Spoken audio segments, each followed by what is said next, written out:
ನಮಸ್ಕಾರ ವೀಕ್ಷಕರೇ, prime time ಡಿಬೇಟ್ಗೆ ಸ್ವಾಗತ. ನಾನು ಶ್ರೀನಾಥ್. ದಿನ ಬೆಳಗಾದರೆ ಉಡುಪಿ ಜಿಲ್ಲೆಯಲ್ಲಿ ನೀರಿಗೋಸ್ಕರವಾಗಿ ಹಾಹಾಕಾರ ಎಬ್ಬಿಸುವಂಥ ಒಂದು ಪರಿಸ್ಥಿತಿ ನಿರ್ಮಾಣ ಆಗಿದೆ.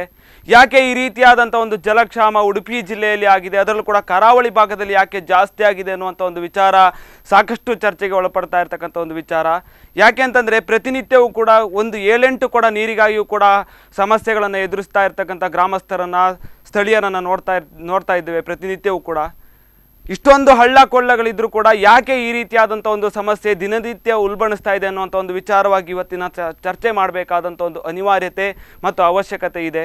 ಮುಂದಿನ ಒಂದು ದಿನಗಳಲ್ಲಿ ಈ ಒಂದು ಜಲಕ್ಷಾಮವನ್ನು ತಪ್ಪಿಸೋದಕ್ಕೆ ಪುರಸಭೆಗಳು, ಗ್ರಾಮ ಸಭೆಗಳು, ಅದೇ ರೀತಿಯಲ್ಲಿ ನಗರಸಭೆಗಳು ಯಾವ ರೀತಿಯಾದಂಥ ಒಂದು ತಂತ್ರಗಳನ್ನು ಉಪಯೋಗಿಸ್ಬೋದು ಅನ್ನುವಂಥ ಒಂದು ವಿಚಾರವಾಗಿ ಕೂಡ ಚರ್ಚೆಯನ್ನು ಮಾಡ್ತಾ ಹೋಗ್ತೇವೆ. ಯಾಕೆ ಈ ರೀತಿಯಾದಂಥ ಒಂದು ಸಮಸ್ಯೆ ನಿರ್ಮಾಣ ಆಗಿದೆ ಅನ್ನುವಂಥ ಒಂದು ವಿಚಾರವಾಗಿ ಕೂಡ ಇವತ್ತಿನ ಚರ್ಚೆ ಸಾಗ್ತಾ ಹೋಗುತ್ತೆ. ಇನ್ನು ಅದೇ ರೀತಿಯಲ್ಲಿ ನಿಮ್ಮ ಒಂದು ಅಭಿಪ್ರಾಯಗಳು ಏನೇ ಇದ್ರೂ ಕೂಡ ನೀವು ತಿಳಿಸ್ಬೋದು. ಯಾವ ರೀತಿ ಈ ಒಂದು ಜಲಕ್ಷಾಮವನ್ನು ತಪ್ಪಿಸ್ಬೋದು, ಮುಂದಿನ ದಿನಗಳಲ್ಲಿ ಯಾವ ರೀತಿಯಲ್ಲಿ ತಂತ್ರಗಳನ್ನು ರೂಪಿಸ್ಬೋದು ಈ ಒಂದು ಜಲಕ್ಷಾಮವನ್ನು ತಪ್ಪಿಸಲಿಕ್ಕೆ ಅನ್ನುವಂಥ ಒಂದು ವಿಚಾರವಾಗಿ ಕೂಡ ನಿಮ್ಮ ಒಂದು ಅಭಿಪ್ರಾಯಗಳನ್ನು ನೀವು ತಿಳಿಸ್ಬೋದು. ನಿಮ್ಮ ಒಂದು ಕರೆಗಳನ್ನು ಕೂಡ ನಾನು ಸ್ವೀಕರಿಸ್ತೇನೆ. ಇನ್ನು ಇವತ್ತಿನ ದಿನ ಈ ಒಂದು ಚರ್ಚೆಯಲ್ಲಿ ಸಮರ್ಥ ಅತಿಥಿ ಗಣ್ಯರು ಈ ಒಂದು ಜಲಕ್ಷಾಮದ ವಿಚಾರವಾಗಿ, ಅದೇ ರೀತಿಯಲ್ಲಿ ಈ ಒಂದು ಕರಾವಳಿಯಲ್ಲಿ ಆಗ್ತಾ ಇರ್ತಕ್ಕಂಥ ವಿದ್ಯಮಾನಗಳ ಬಗ್ಗೆ ತಿಳಿಸ್ಕೊಡೋದಕ್ಕೆ ನಮ್ಮ ಜೊತೆ ನಮ್ಮ ವಾಹಿನಿಯ ವರದಿಗಾರರಾದಂಥ ಪ್ರಮೋದ್ ಸುವರ್ಣ ಅವರಿದ್ದಾರೆ. ಅವ್ರ ಜೊತೆ ಕೂಡ ನಾನು ಚರ್ಚೆಯನ್ನು ಮಾಡ್ತೇನೆ. ಕಾರ್ಯಕ್ರಮಕ್ಕೆ ಸ್ವಾಗತ. ಈಗಾಗಲೇ ನೋಡ್ತಾ ಹೋದಾಗೆ ಹಿಂದಿನ ವರ್ಷಕ್ಕಿಂತ ಈ ವರ್ಷ ಸಮಸ್ಯೆಗಳು ಜಾಸ್ತಿ ಆಗ್ತಾ ಇದೆ ಈ ಒಂದು ನೀರಿನ ವಿಚಾರವಾಗಿ. ಇನ್ನು ಅದೇ ರೀತಿಯಲ್ಲಿ ನೋಡ್ತಾ ಹೋದರೆ ಹಳ್ಳ ಕೊಳ್ಳಗಳು ಕೂಡ ಜಾಸ್ತಿ ಇದೆ, ನದಿಗಳು ಕೂಡ ಜಾಸ್ತಿ ಇದೆ ಒಂದು ಉಡುಪಿ ಭಾಗದಲ್ಲಿ, ಅದೇ ರೀತಿಯಲ್ಲಿ ಕರಾವಳಿಯ ಭಾಗದಲ್ಲಿ. ಆದರೂ ಕೂಡ ಈ ರೀತಿಯಲ್ಲಿ ಈ ಒಂದು ಸಮಸ್ಯೆ ಉಲ್ಬಣಿಸ್ತಾ ಇರೋದಕ್ಕೆ ಕಾರಣಗಳೇನು ಸರ್? ನಾವು ಈ ಬಾರಿ ಉಡುಪಿ ಜಿಲ್ಲೆಯಲ್ಲಿ ಸಾಕಷ್ಟು ನೀರಿನ ಸಮಸ್ಯೆಯನ್ನು ಈಗಾಗಲೇ ಸಾಕಷ್ಟು ಜನರು ಅನುಭವಿಸ್ತಿದ್ದಾರೆ ಅಂತ ಹೇಳ್ಬೋದು. ನಾವಿಲ್ಲಿ ಮುಖ್ಯವಾಗಿ ಗಮನಿಸಬೇಕೇನಂತ ಹೇಳಿದ್ರೆ, ಈ ಒಂದು ಉಡುಪಿ ಜಿಲ್ಲೆಯಲ್ಲಿ ಸಾಕಷ್ಟು ಕಾಡುಗಳನ್ನು ನಾಶ ಮಾಡ್ತಾ ಇದ್ದಾರೆ, ಮರಗಳನ್ನು ಕಡಿತಾ ಇದ್ದಾರೆ. ಆ ರೀತಿ ಅದರಿಂದಾಗಿ ಈ ಒಂದು ಭಾಗದಲ್ಲಿ ಸಾಕಷ್ಟು ಮಳೆಯ ಅಭಾವವನ್ನು ನಾವು ಕಂಡಿದ್ದೇವೆ. ಅದೇ ರೀತಿಯಲ್ಲಿ ನಾವೊಂದು ಈ ಒಂದು ಕರಾವಳಿ ಭಾಗದಲ್ಲಿ ಮುಖ್ಯವಾಗಿ ನಾವು ಈ ಬಾರಿ ಮರಳಿನ ಸಮಸ್ಯೆಯಿಂದಾಗಿ ಕೂಡ ಈ ಒಂದು ಭಾಗದಲ್ಲಿ ನೀರಿನ ಸಮಸ್ಯೆ ಉದ್ಭವ ಆಗಿದೆ ಅಂತ ಹೇಳ್ಬೋದು. ಯಾಕಂತ ಹೇಳಿದ್ರೆ ಈ ಬಾರಿ ಸಾಕಷ್ಟು ಹೆಚ್ಚಿನ ಪ್ರಮಾಣದಲ್ಲಿ ಮಳೆ ಆಗಿದೆ. ಆದರೆ ಮಳೆ ಆದ 1-2 ತಿಂಗಳಲ್ಲಿ ನದಿಗಳು ಎಲ್ಲ ಬತ್ತಿ ಹೋಗಿದೆ. ಆದ್ದರಿಂದ ಸಾಕಷ್ಟು ನಮ್ಮ ಈ ಒಂದು ಭಾಗದ ಉಡುಪಿ ಜಿಲ್ಲೆಯ ಅತಿ ಹೆಚ್ಚು ನದಿಗಳು ಬತ್ತಿ ಹೋಗಿದೆ, ಬೇಗನೆ ನೀರಿನ ಸಮಸ್ಯೆ ಉಂಟಾಗಿದೆ. ಈಗ ನಾವು ಮುಖ್ಯವಾಗಿ ಗಮನಿಸಬೇಕಂತ ಹೇಳಿದ್ರೆ, ಈ ಒಂದು ಕಾಪು ಇರ್ಬೋದು, ಉದ್ಯಾವರ ಇರ್ಬೋದು, ಈ ಭಾಗದ ಹೆಚ್ಚಿನ ಈ ಒಂದು ಮಲ್ಪೆ ಕರಾವಳಿ ಭಾಗದ ಅತಿ ಹೆಚ್ಚು ಗ್ರಾಮಗಳಲ್ಲಿ ಮುಖ್ಯವಾಗಿ ನಾವು ಗಮನಿಸುವುದು ಏನಂತ ಹೇಳಿದ್ರೆ ನೀರಿನ ಸಮಸ್ಯೆ. ಈ ಭಾಗದ ಜನರು ಮುಖ್ಯವಾಗಿ ಏನಂತ ಹೇಳಿದ್ರೆ ನಲ್ಲಿ ನೀರನ್ನು ಹೆಚ್ಚಾಗಿ ಈ ಭಾಗದ ಜನರು ಉಪಯೋಗಿಸ್ಕೊಳ್ಳೋದು. ಅಂದರೆ ನಗರಸಭೆ, ಅಂದರೆ ಉಡುಪಿ ನಗರಸಭೆ ವ್ಯಾಪ್ತಿಗೆ ಬರುವಂಥ ಊರು ಇರ್ಬೋದು, ಪುರಸಭೆ ಬರುವಂಥ ವ್ಯಾಪ್ತಿಯ ಊರುಗಳಿರ್ಬೋದು, ಮತ್ತು ಗ್ರಾಮ ಪಂಚಾಯತ್ಗಳಲ್ಲಿ ಮುಖ್ಯವಾಗಿ ನಾವು ಇಲ್ಲಿ ಏನು ಗಮನಿಸಬೇಕಂತ ಹೇಳಿದ್ರೆ ನೀರಿನ ಸಮಸ್ಯೆ ಉದ್ಭವ ಆಗುವುದು ಈ ಒಂದು ಮಾರ್ಚ್, ಏಪ್ರಿಲ್, ಮೇ ಅಲ್ಲಿ. ಅದಕ್ಕೆ ಮುಖ್ಯವಾಗಿ ಏನಂತ ಹೇಳಿದ್ರೆ ಸ್ಥಳೀಯವಾಗಿ ಅಧಿಕಾರಿಗಳು, ಯಾವುದೇ ಒಂದು ಜನಪ್ರತಿನಿಧಿಗಳು ಇರ್ಬೋದು, ಅದಕ್ಕೆ ಮೊದಲೇ ಅದರ ಬಗ್ಗೆ ಏನೋ ತಯಾರಿಯನ್ನು ನಡೆಸುವುದಿಲ್ಲ. ಈಗ ಕೆಲವೊಂದು ಗ್ರಾಮಗಳಿಗೆ ಟ್ಯಾಂಕರ್ಗಳಿಂದ ಹೆಚ್ಚಿನ ಈ ಒಂದು ಕಾಲೋನಿಗಳಿರುತ್ತದೆ, ಅಂಥ ಕಾಲೋನಿಗಳಿಗೆ ಈಗ ನೀರಿನ ಟ್ಯಾಂಕರ್ಗಳಿಂದ ನೀರನ್ನು ಸಪ್ಲೈ ಮಾಡ್ತದೆ. ಈ ಭಾಗದ ಜನರಿಗೆ ಮುಖ್ಯವಾಗಿ ಅಂತ ಹೇಳಿದ್ರೆ, ನಾವು ಇಲ್ಲಿ ಈ ಬಾರಿ ನದಿಯಲ್ಲಿ ಸಾಕಷ್ಟು ಮರಳು ತುಂಬಿರೋದ್ರಿಂದ ಬೇಗನೆ ನೀರು ಬತ್ತಿ ಹೋಗಿರೋದ್ರಿಂದ ಈ ಭಾಗದಲ್ಲಿ ಅಂತ ಹೇಳಿದ್ರೆ ಈ ಬಾರಿ ನಾವು ಸಾಕಷ್ಟು ನೀರಿನ ಸಮಸ್ಯೆಯನ್ನು ಅನುಭವಿಸ್ತಿದ್ದೇವೆ ಶ್ರೀನಾಥ್. ಒಂದು ಹಂತದಲ್ಲಿ ನೋಡ್ತಾ ಹೋದ್ರೆ ಬಿಸಿಲಿನ ತಾಪ ಕೂಡ ಜಾಸ್ತಿ ಆಗ್ತಾ ಇದೆ. ದಿನದಿಂದ ದಿನಕ್ಕೆ ನೋಡ್ತಾ ಹೋದ್ರೆ ಡಿಗ್ರಿ ಸೆಲ್ಸಿಯಸ್ ಕೂಡ ಜಾಸ್ತಿ ಆಗ್ತಾ ಇದೆ. ಹಾಗಾದ್ರೆ ಇಂಥ ಒಂದು ಪರಿಸ್ಥಿತಿಗಳು ನಿರ್ಮಾಣ ಆದರೆ, ಈ ರೀತಿ ಬಿಸಿಲಿನ ತಾಪದಿಂದ ಅಂತರ್ಜಲ ಮಟ್ಟ ಕುಸಿಯೋದಾಗಿರ್ಬೋದು, ಅಥವಾ ಮರಳುಗಾರಿಕೆಗೆ ಅನುಮತಿ ಕೊಡದೇ ಇರೋದ್ರಿಂದ ಕೂಡ ಸಾಕಷ್ಟು ಸಮಸ್ಯೆಗಳು ಉದ್ಭವ ಆಗಿದೆ. ಯಾಕೆಂತಂದ್ರೆ ಮರಳು ತೆಗೆದೆ ಅಂತರ್ಜಲ ಮಟ್ಟ ಕುಸಿಯುವಂಥ ಒಂದು ಸ್ಥಿತಿ ನಿರ್ಮಾಣ ಆಗಿರೋದ್ರಿಂದಾಗಿ ಈ ಒಂದು ಸಮಸ್ಯೆ ಪ್ರತಿದಿನವೂ ಕೂಡ ಜಾಸ್ತಿ ಆಗ್ತಾ ಇದೆ ಅಂತ. ಖಂಡಿತ ನಾವು ಈ ಬಾರಿ ಅತಿ ಹೆಚ್ಚು ಉಷ್ಣಾಂಶವನ್ನು ನಾವು ಈ ಒಂದು ಏಪ್ರಿಲ್, ಮೇ ಅಲ್ಲಿ ನಾವು ಕಂಡಿದ್ದೇವೆ. ನಿನ್ನೆ ಇವತ್ತಿಗೂ ಕೂಡ ಸಾಕಷ್ಟು ಉಷ್ಣಾಂಶ ಜಾಸ್ತಿ ಇರೋದ್ರಿಂದ ಈ ಭಾಗದಲ್ಲಿರುವಂಥ ಅನೇಕ ನದಿಗಳು ಬತ್ತಿ ಹೋಗಿದೆ. ನಾವು ಮುಖ್ಯವಾಗಿ ನಾವು ಇಲ್ಲಿ ಗಮನಿಸಬೇಕೇನಂತ ಹೇಳಿದ್ರೆ, ಪ್ರತಿಯೊಂದು ಗ್ರಾಮ ಪಂಚಾಯತಿಯಲ್ಲಿ ವ್ಯಾಪ್ತಿಯಲ್ಲಿರುವಂಥ ಕೆರೆಗಳಲ್ಲಿರುವಂಥ ಹೂಳೆತ್ತದಿರೋದು. ಮುಂಚೆ ಎಲ್ಲ ಈ ಒಂದು ನದಿಗಳನ್ನು ತಮ್ಮ ಬೇಸಾಯದ ಸಮಯದಲ್ಲಿ ತಮ್ಮ ಕೆರೆಗಳಿರ್ತದೆ ಅದರ ಹೂಲನ್ನು ತೆಗೆದು ಮೇಲೆ ಹಾಕ್ತಿದ್ರು, ಆ ನದಿಗಳು ತುಂಬಿ ಹರಿತಿತ್ತು ಎಲ್ಲ. ಆದರೆ ಈ ಭಾಗದ ನಮ್ಮ ಕರಾವಳಿ ಭಾಗದ ಸಾಕಷ್ಟು ಗ್ರಾಮ ಪಂಚಾಯತ್ ವ್ಯಾಪ್ತಿಯಲ್ಲಿರುವಂಥ ಯಾವುದೇ ಕೆರೆಗಳನ್ನು ಹೂಲೆತ್ತುವಂಥ ಕೆಲಸ ಗ್ರಾಮ ಪಂಚಾಯತ್ ಮಾಡ್ತಾ ಇಲ್ಲ. ನಾವು ಮುಖ್ಯವಾಗಿ ಇಲ್ಲಿ ಒಂದು ಗಮನಿಸಬೇಕಂತ ಹೇಳಿದ್ರೆ, ಕಾಪು ಪುರಸಭೆ ವ್ಯಾಪ್ತಿಯಲ್ಲಿರುವಂಥ 8 ಕೆರೆಗಳನ್ನು ಅಭಿವೃದ್ಧಿ ಮಾಡಿದ್ರು. ಆ ಭಾಗದ ಜನರಿಗೆ ಈಗ ಸಾಕಷ್ಟು ನೀರಿನ ಒಂದು ಸಮಸ್ಯೆ, ಆ ಭಾಗದಲ್ಲಿ ನೀರಿನ ಸಮಸ್ಯೆ ನಾವು ಕಂಡು ಬರ್ತಾ ಇಲ್ಲ. ಯಾಕೆಂತ ಹೇಳಿದ್ರೆ ಇಂಥ ಕೆರೆಗಳನ್ನು ಅಭಿವೃದ್ಧಿ ಮಾಡಿದಲ್ಲಿ ಈ ಕೆರೆಗಳಲ್ಲಿ ನೀರು ತುಂಬಿದಾಗ ಪರಿಸರದ ಎಲ್ಲ ಜನರಿಗೆ ಒಂದು ನೀರಿನ ಸಮಸ್ಯೆ ಅಲ್ಲಿ ಒಂದು ಬಗೆಯಲ್ಲಿ ಪರಿಹಾರ ಆಗ್ತದೆ. ನಂತರ ಬೇಸಾಯಕ್ಕೂ ಕೂಡ ಅದು ಉಪಯೋಗ ಆಗ್ತದೆ. ಆದರೆ ಈ ಭಾಗದ ನದಿಗಳ ಏನು ಹೂಳೆತ್ತದಿರುವುದರಿಂದ ಕೂಡ ಈ ಒಂದು ನೀರಿನ ಸಮಸ್ಯೆ ಒಂದಾಗಿರುತ್ತದೆ ಹೇಳ್ಬೋದು. ಎಸ್, ಖಂಡಿತ. ಈ ಒಂದು ಭಾಗದಲ್ಲಿ ಏಪ್ರಿಲ್ ಮತ್ತು ಮೇ ಮತ್ತು ಈ ಒಂದು ತಿಂಗಳಲ್ಲಿ ಸಮಸ್ಯೆಗಳು ಜಾಸ್ತಿ ಆಗ್ತಾ ಹೋಗುತ್ತೆ. ಈ ಒಂದು ಮಳೆಯ ಸಮಸ್ಯೆ ಆಗಿರ್ಬೋದು, ಮಳೆ ಬರದೇ ನೀರಿಲ್ಲದೆ ಇರ್ತಕ್ಕಂಥ ಸಮಸ್ಯೆ, ಅದೇ ರೀತಿಯಲ್ಲಿ ಬಿಸಿಲಿನ ತಾಪ ಜಾಸ್ತಿ ಆಗಿ ನೀರಿಲ್ಲದೆ ಇರ್ತಕ್ಕಂಥ ಸಮಸ್ಯೆ. ಆದರೆ ಇದಕ್ಕೆ ವರ್ಷ ಪೂರ್ತಿಯೂ ಕೂಡ ಇದಕ್ಕೆ ಎಚ್ಚೆತ್ತುಕೊಳ್ಬೇಕಾದಂಥ ಒಂದು ಅನಿವಾರ್ಯತೆ ಇರುತ್ತೆ ಅಂತ ಆ ಒಂದು ಸಭೆಗಳು ಎಚ್ಚೆತ್ತುಕೊಳ್ಬೇಕು, ಅಧಿಕಾರಿಗಳು ಎಚ್ಚೆತ್ತುಕೊಳ್ಬೇಕು. ಇರುವಂತಹ ಒಂದು ಕೊಳ್ಳಗಳನ್ನು, ಕೆರೆಗಳನ್ನು, ನದಿಗಳನ್ನು ಗುರುತಿಸಿ ಅಲ್ಲಿನ ಒಂದು ಹೂಳೆತ್ತುವಂಥ ಒಂದು ಕೆಲಸಗಳನ್ನು ಮುಂಚಿನಿಂದಲೂ ಕೂಡ ಮಾಡ್ತಾ ಬಂದರೆ ಇಂಥ ಒಂದು ಸಮಸ್ಯೆಗಳನ್ನು ಆದಷ್ಟು ನಿವಾರಿಸಬಹುದು ಅಂತ. ಖಂಡಿತ ನಾವು ಇಲ್ಲಿ ಮುಖ್ಯವಾಗಿ ಗಮನಿಸಬೇಕಂತ ಹೇಳಿದ್ರೆ ಈ ಬಾರಿ ಸಾಕಷ್ಟು ನಾವು ಹೆಚ್ಚಿನ ಪ್ರಮಾಣದ ಮಳೆಯನ್ನು ಕಂಡಿದ್ದೇವೆ. ಎಲ್ಲ ನದಿಗಳು ಉಕ್ಕಿ ಹರಿತಿತ್ತು, ಆದರೆ ಅದು ಹೆಚ್ಚು ಸಮಯ ಬರಲಿಲ್ಲ. ಯಾಕಂತ ಹೇಳಿದ್ರೆ ಅದು ನದಿಯಲ್ಲಿ ನೀರಿನ ಮರಳು ಜಾಸ್ತಿ ಇರೋದ್ರಿಂದ ನೀರು ನಿಲ್ಲಕ್ಕೆ ಅದು ಅವಕಾಶ ಕೊಡ್ತಾ ಇಲ್ಲ. ಮತ್ತೊಂದು ನಾವು ಇಲ್ಲಿ ಮುಖ್ಯವಾಗಿ ಏನು ಗಮನಿಸಬೇಕಂತ ಹೇಳಿದ್ರೆ ಏನು ಈ ಒಂದು ಕಾಡುಗಳನ್ನು ನಾಶ ಮಾಡ್ತಾ ಇದ್ದಾರೆ. ಇಲ್ಲಿ ಮರಗಳನ್ನು ಕಡಿದಾಗ ಅದಕ್ಕೆ ಬದಲಿಯಾಗಿ ಅಷ್ಟೇ ಗಿಡಗಳನ್ನು ನಡಿಬೇಕಾಗ್ತದೆ. ಆದರೆ ಇಲ್ಲಿ ನಾವು ಮುಖ್ಯವಾಗಿ ಗಮನಿಸಿದೆ ಯಾವುದೇ ಒಂದು ಸಂಘ ಸಂಸ್ಥೆಗಳಿರ್ಬೋದು, ಇತರ ಸಂಸ್ಥೆಗಳಿರ್ಬೋದು, ಅರಣ್ಯ ಇಲಾಖೆಯ ಅಧಿಕಾರಿಗಳಿರ್ಬೋದು ಗಿಡ ನಡುವಂಥ ಕೆಲಸವನ್ನು ಮಾಡ್ತಾರೆ. ಆದರೆ ಅದು ಸಂಪೂರ್ಣವಾಗಿ ಬೆಳವಣಿಗೆ ಆಗುವ ತನಕ ಅದರ ಹಿಂದ್ಗಡೆ ಇರುವುದಿಲ್ಲ.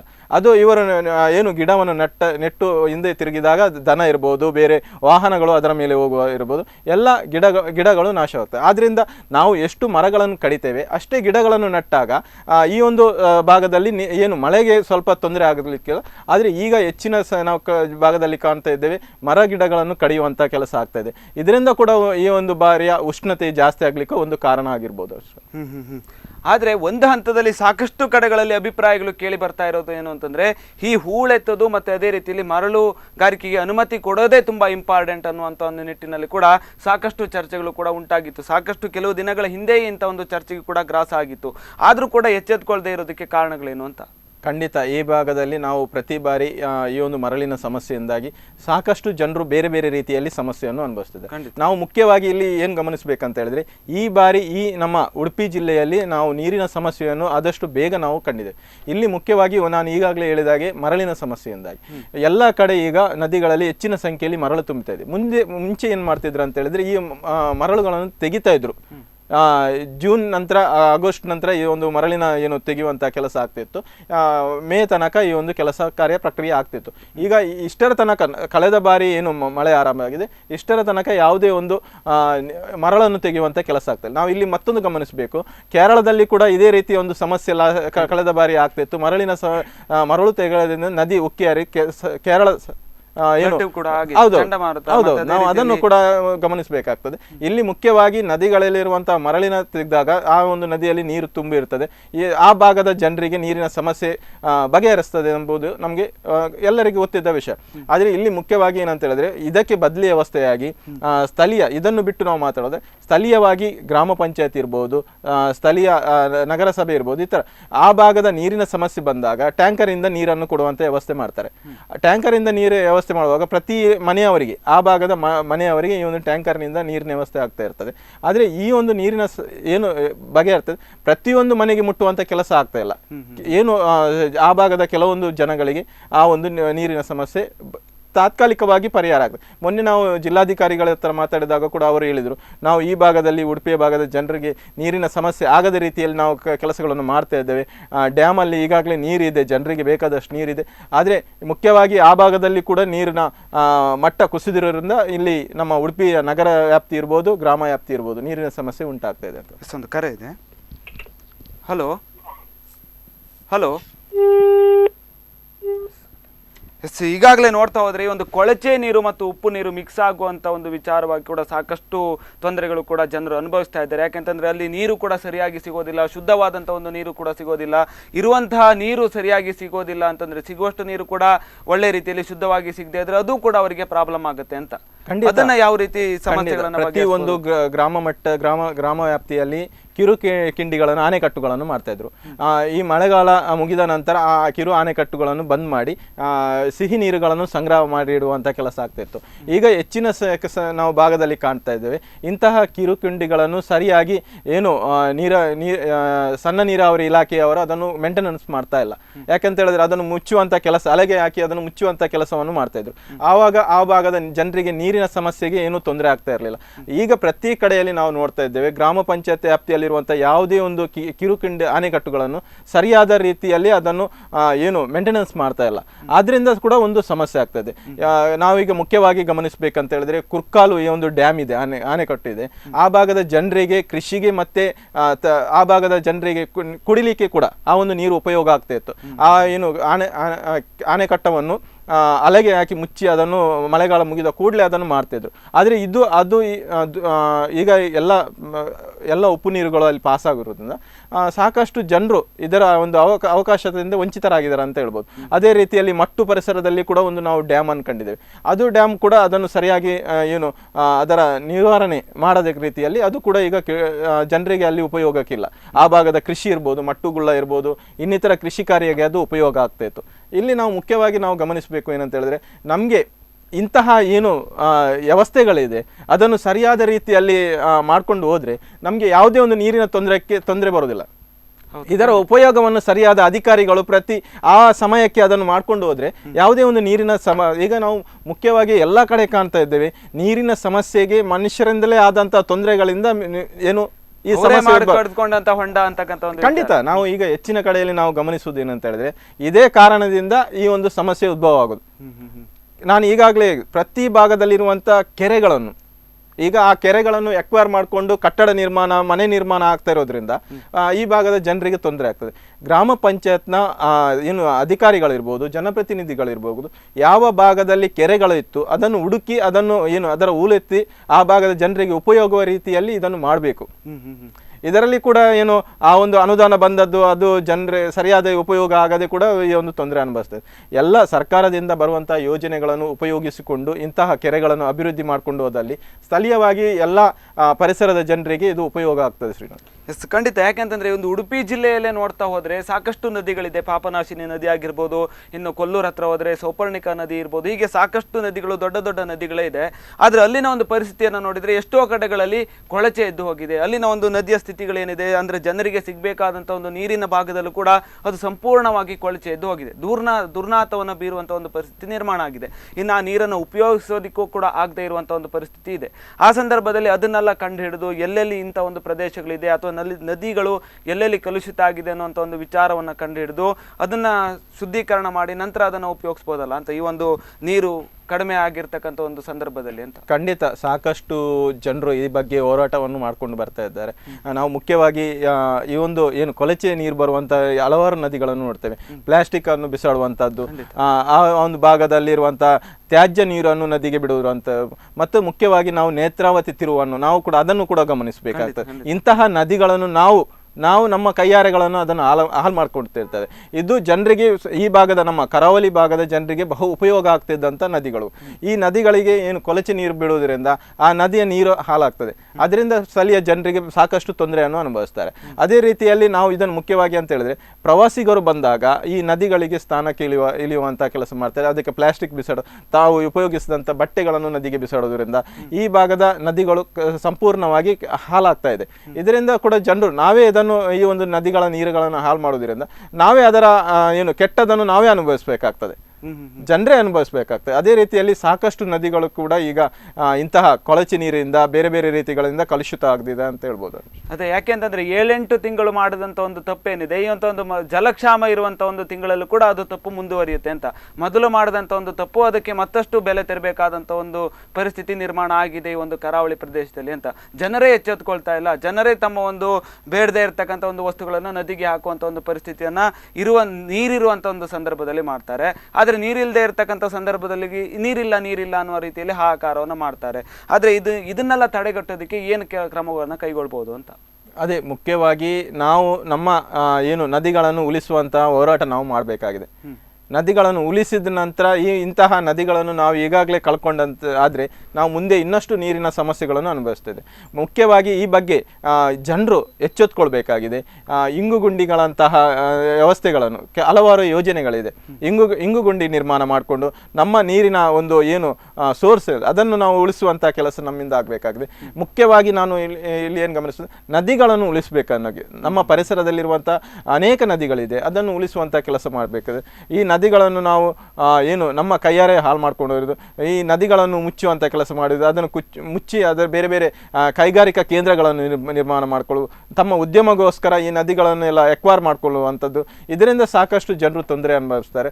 ಮುಖ್ಯವಾಗಿ ಈ ಭಾಗದ ಕರಾವಳಿ ಭಾಗದ ಸಾಕಷ್ಟು ನದಿಗಳು ಜೀವನದಿಗಳು ಈ ಜೀವನದಿಗಳನ್ನು ನಮ್ಮ ಕೈಯಾರೆ ನಾವು ಹಾಳು ಮಾಡ್ಕೊಂಡಿದ್ದೇವೆ. ಈ ನದಿಗಳನ್ನು ಉಳಿಸುವಂಥ ಕೆಲಸ ಆಗಬೇಕು.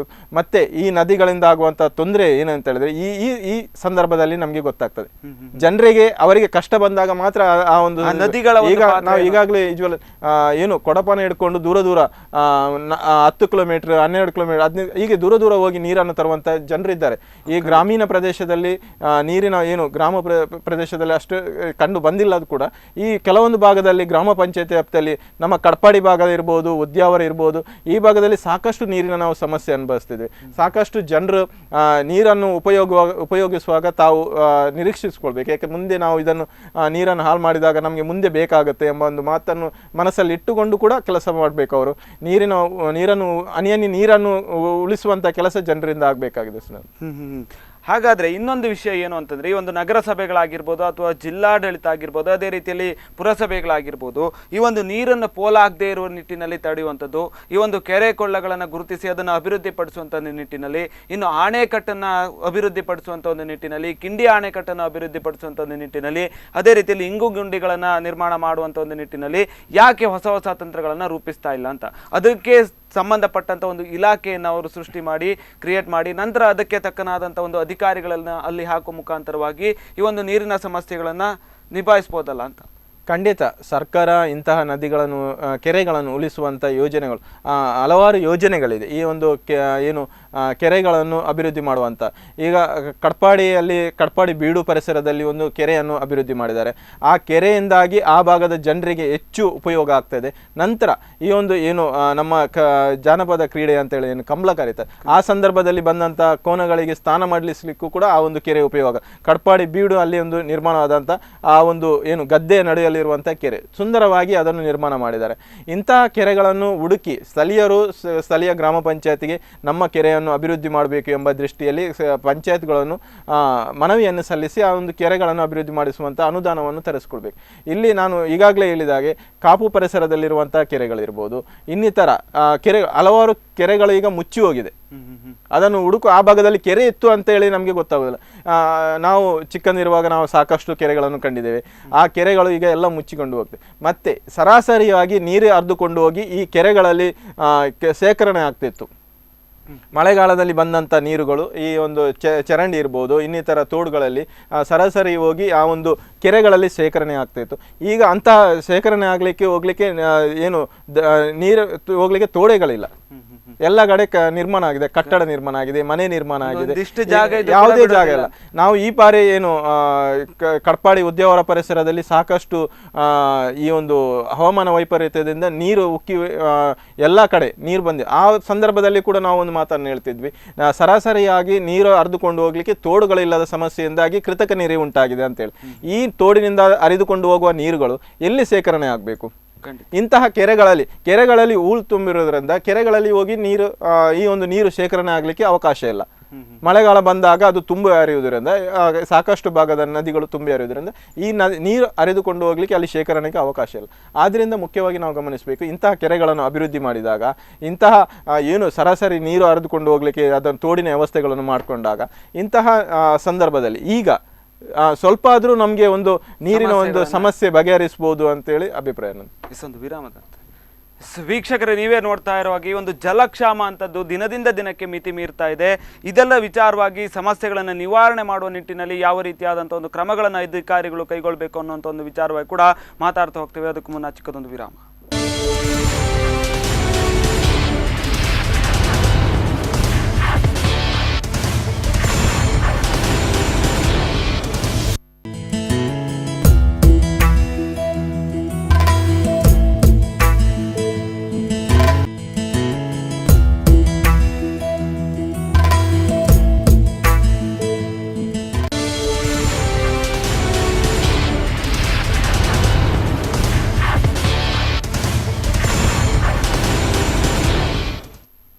ವಿರಾಮದ ನಂತರ ಪ್ರೈಮ್ ಟೈಮ್ ಡಿಬೇಟ್ಗೆ ಮತ್ತೆ ಸ್ವಾಗತ. ನಾವು ಮಾತಾಡ್ತಾ ಇದ್ವಿ ಒಂದು ನೀರಿನ ಸಮಸ್ಯೆ ವಿಚಾರವಾಗಿ.